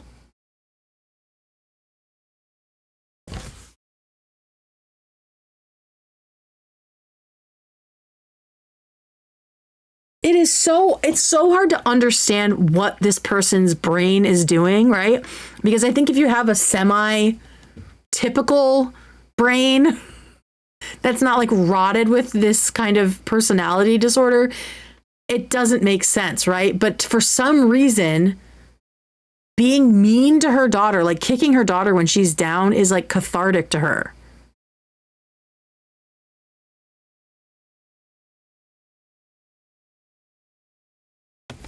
Vile stuff. Okay. In the spring of 2019, when Ashley was in 6th grade, okay, this is going back, Kendra got a job at Ferris State University, a 40-minute drive away. The role was on the IT service desk as a specialist in cell phones. Okay? And back then, this is when before all of this started, there was already weird shit happening with Kendra and Sean and the Lakaris in general. And they didn't put any of this in the documentary. Among themselves, locals started to speculate something was off. Over the following years, oddities stacked up. At the auto shop, Sean would unquestioningly pass along tidbits from Kendra, say that the family had missed house payments because someone in New Mexico had stolen their identity, or that his pickup truck had been repossessed because of a scammer in Saginaw. After Kendra's check bounced for her portion of a spring break condo, she explained that she had gotten hacked. And my note here is, let me see if you can see it.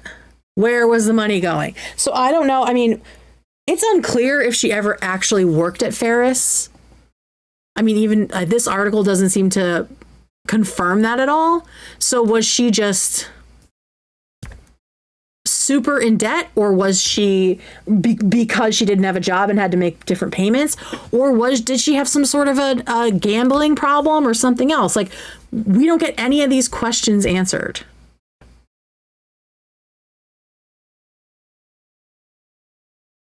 Right? But there was already weird internet-y stuff happening. Hackers, scammers, all that shit. Identity theft, meanwhile. She's stealing the identity of a fucking teenage girl. She sought support from anyone who would listen. Again, this is just like the Munchausen stuff, the histrionic stuff of just like trauma dumping everywhere and taking in all of the sympathy. She sought support from anyone who would listen, another mother running the scoreboard at the basketball games, parents who barely knew her. She would text the Antcliffe twins. These are middle schoolers, maybe freshmen in high school, asking them to leave class to comfort Ashley when she was crying in the bathroom.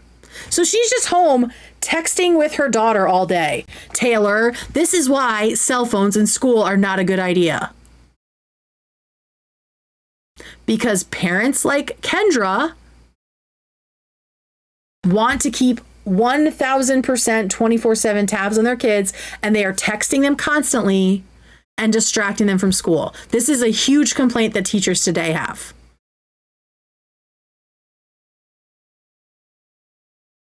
This is an extreme example of it, but this is what is happening in schools. is it is allowing parents to get way wrapped up in the day-to-day high school shit. And if you spend enough time going back into a high school and re-immersing yourself in the toxic hormonal swamp that it is, shit like this happens. Like, you see teachers who side with the popular kids because they like start feeling this affinity because the culture worships them, right? And even the teachers get sucked into it. Adults are not safe. Adults are not safe from high school bullshit. They're also often not safe for children. Students would sometimes see Kendra parked in the school lot in the middle of the day. She told people she worked for Ferris State from home and often showed up wearing the university's gear, which she probably just bought at the sports shop. In the hallways one day, Kendra just at the school every day.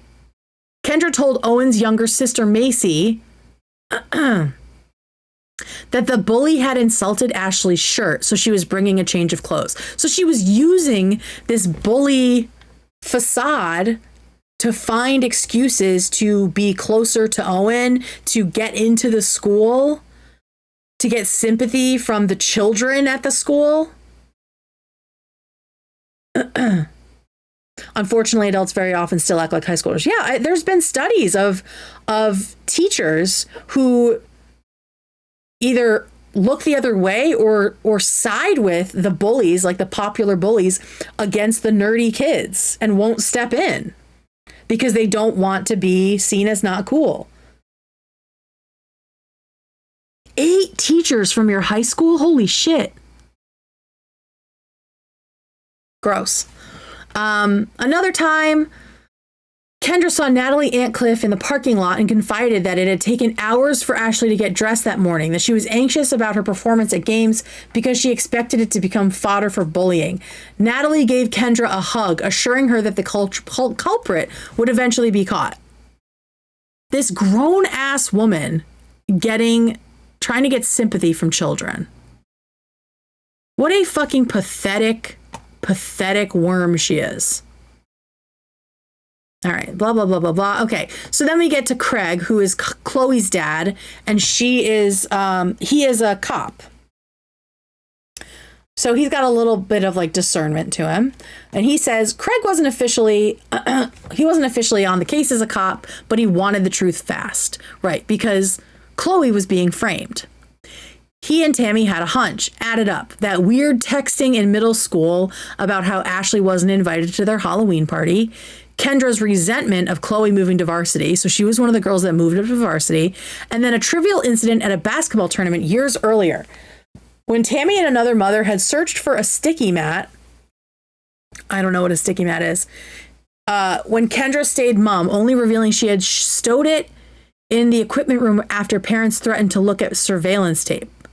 So what, was she going to like steal it? In early February, Craig texted the sheriff. Honestly, Mike, I don't know if you know Kendra or not, but you really need to be cautious. There is a pretty good part of me that thinks she may very well be doing this. Instead, winter turned to spring. Like, they just didn't look into her at all.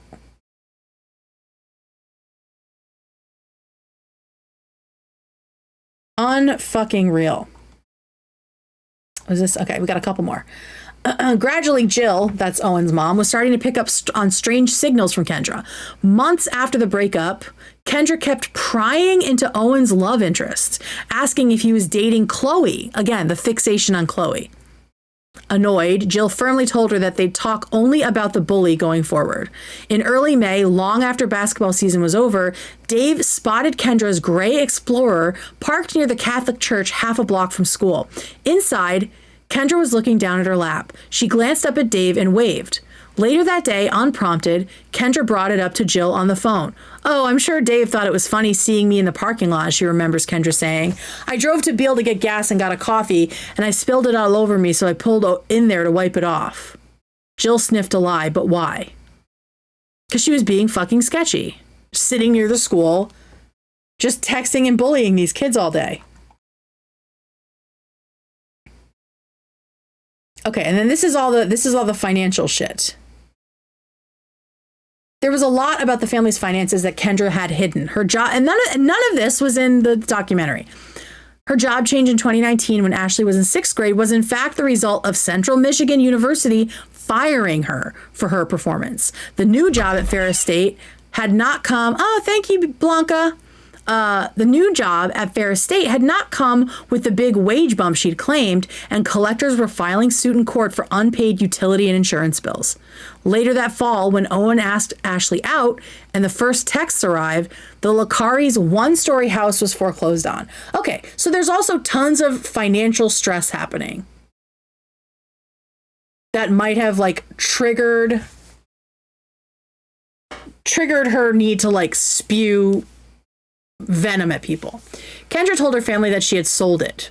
No, she got foreclosed on. The Lakaris moved into the log cabin after entering into a land contract, a way to buy a house, often for those with bad credit, in which buyers pay installments directly to the owner. By the spring of 2021, Ashley's 8th grade year, so this is 2 years later, Ashley being Lauren, Kendra's managers at Ferris State had put her, okay, so she did work at Ferris State. At Ferris State had put her on a performance improvement plan, citing excessive time on non-work texting and calls. I fucking knew it.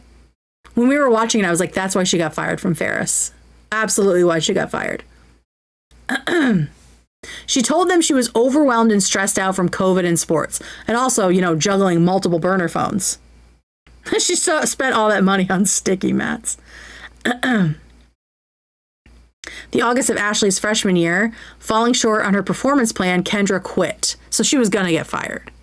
No one gets put on a performance improvement plan without the threat of being fired, like being right around the corner. That's essentially a company covering their ass and gathering evidence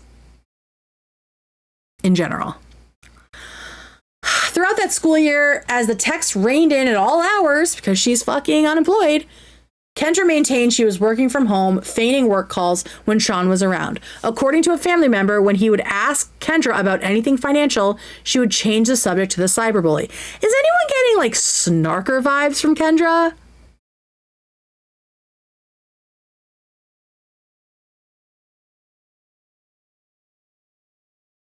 Just feels very snarkery that when you are like at your lowest and you're having difficulty, you decide to use that energy to be disgusting and mean to other people.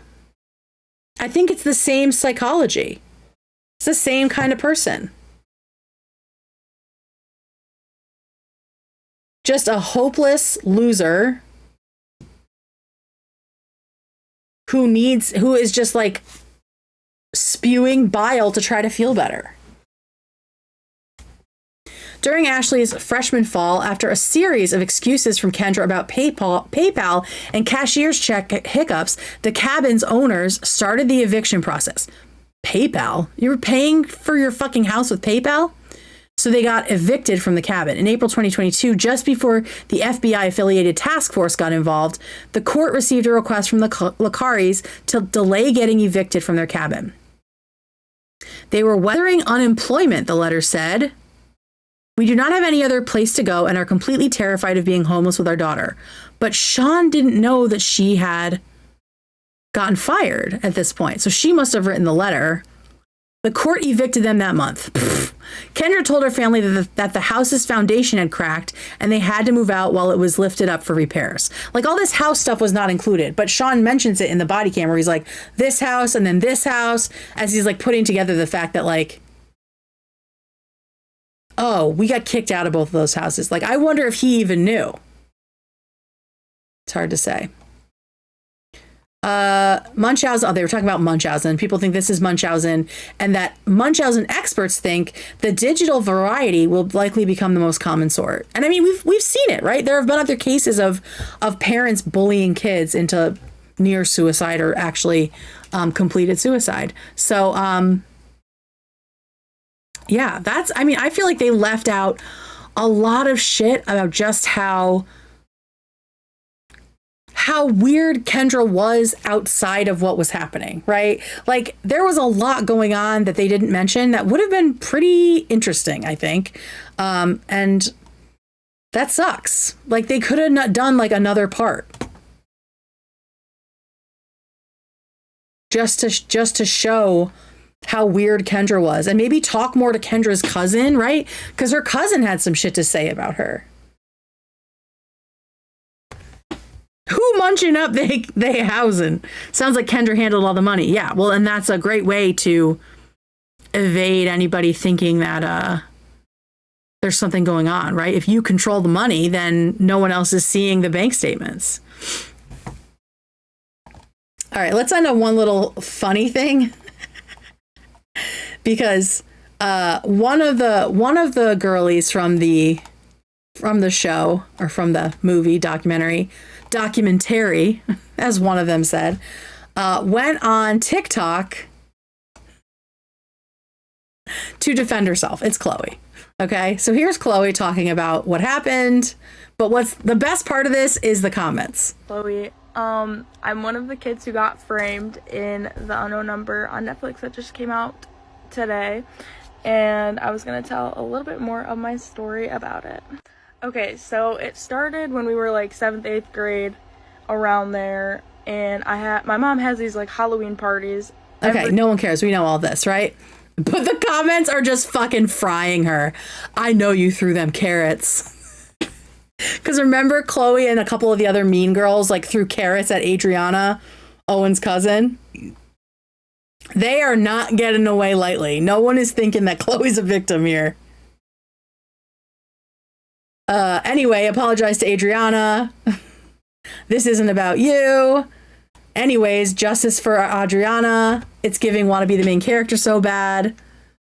Oh my God, it's giving bully vibes. Girl, not now, please. And you definitely threw those carrots. I just love that. People are fucking calling her out. Like, we will not forget about the carrots. And I will say, like, as soon as those three girls were like walking down the hallway, it like triggered high school trauma of like Mean Girls.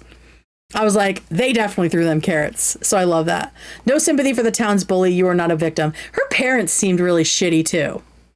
A whole family of mean girls. Of course, her dad's a fucking cop. So yeah, I just love that people were calling her out for the fucking the carrots. This didn't go how you thought it would, did it? Okay, but you did. Okay, but did you bully Adriana? Yeah, for sure. Okay, so she posts that, and then she did a follow-up where she said,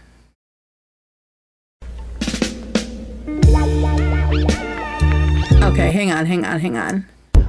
Hello, everyone. It's Chloe. I would just like to say to everyone saying I wasn't framed, when I got my phone searched, the unknown texting. Also, I take accountability for my actions and I'm working on myself. Justice for Adriana. Anyway, justice for Adriana. Future nurse right here. We've talked about that. Why you threw them carrots? It's so stupid. It's so stupid. Okay, do you guys want to hear my story? Because I do have a story. So, when I was in college, AIM was all the rage. It was AOL Instant Messenger. It was like texting before we had cell phones. Okay? This is a carrot story. Okay. So I think it was my sophomore year. And AIM, like, everyone was in there, blah, blah, blah. All of a sudden, I started getting these harassing instant messages from people.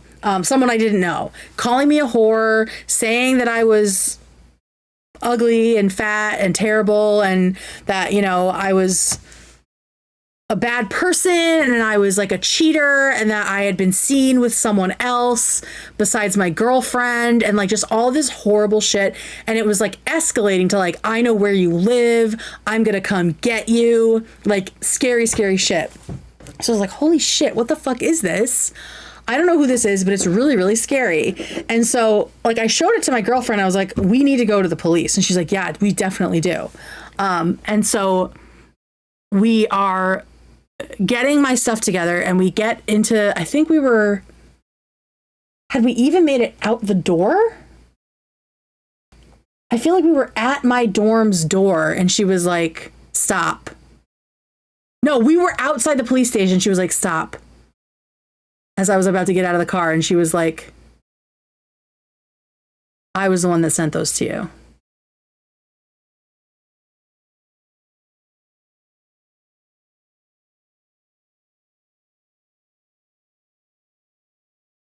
What? Huh? I was insecure and I thought that you were cheating on me. So I thought maybe if someone said that they caught you cheating, that you would admit it.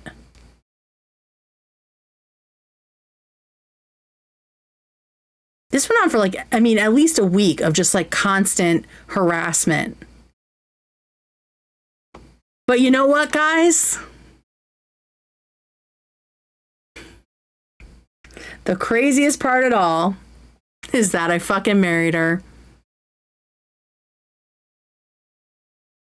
Listen to your instincts, and when people tell you who they are, believe them. I know there was some criticism of my scorpion and the toad thing of people can change. Listen. She showed me who she was over and over again, and I just didn't believe it because I thought that I didn't deserve better than that.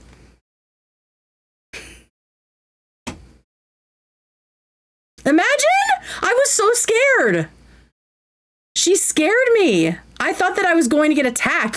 We talked a lot in college about stalking and stuff like that, especially as a young woman. And for this person to just be saying all this vile, untrue stuff about me and then also telling me they know where I live. Listen, low self-esteem is the worst drug.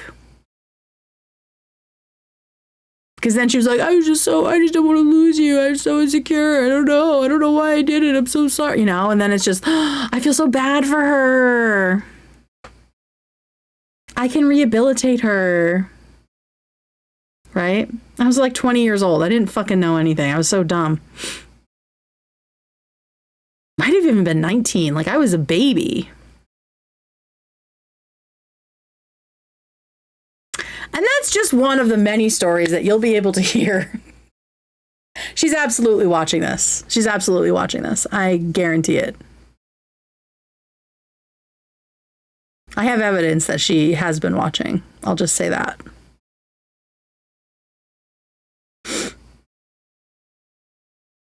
The fact that she waited until you were already at the police station. Oh, yeah. We drove all the way up to the top of campus where the cops were.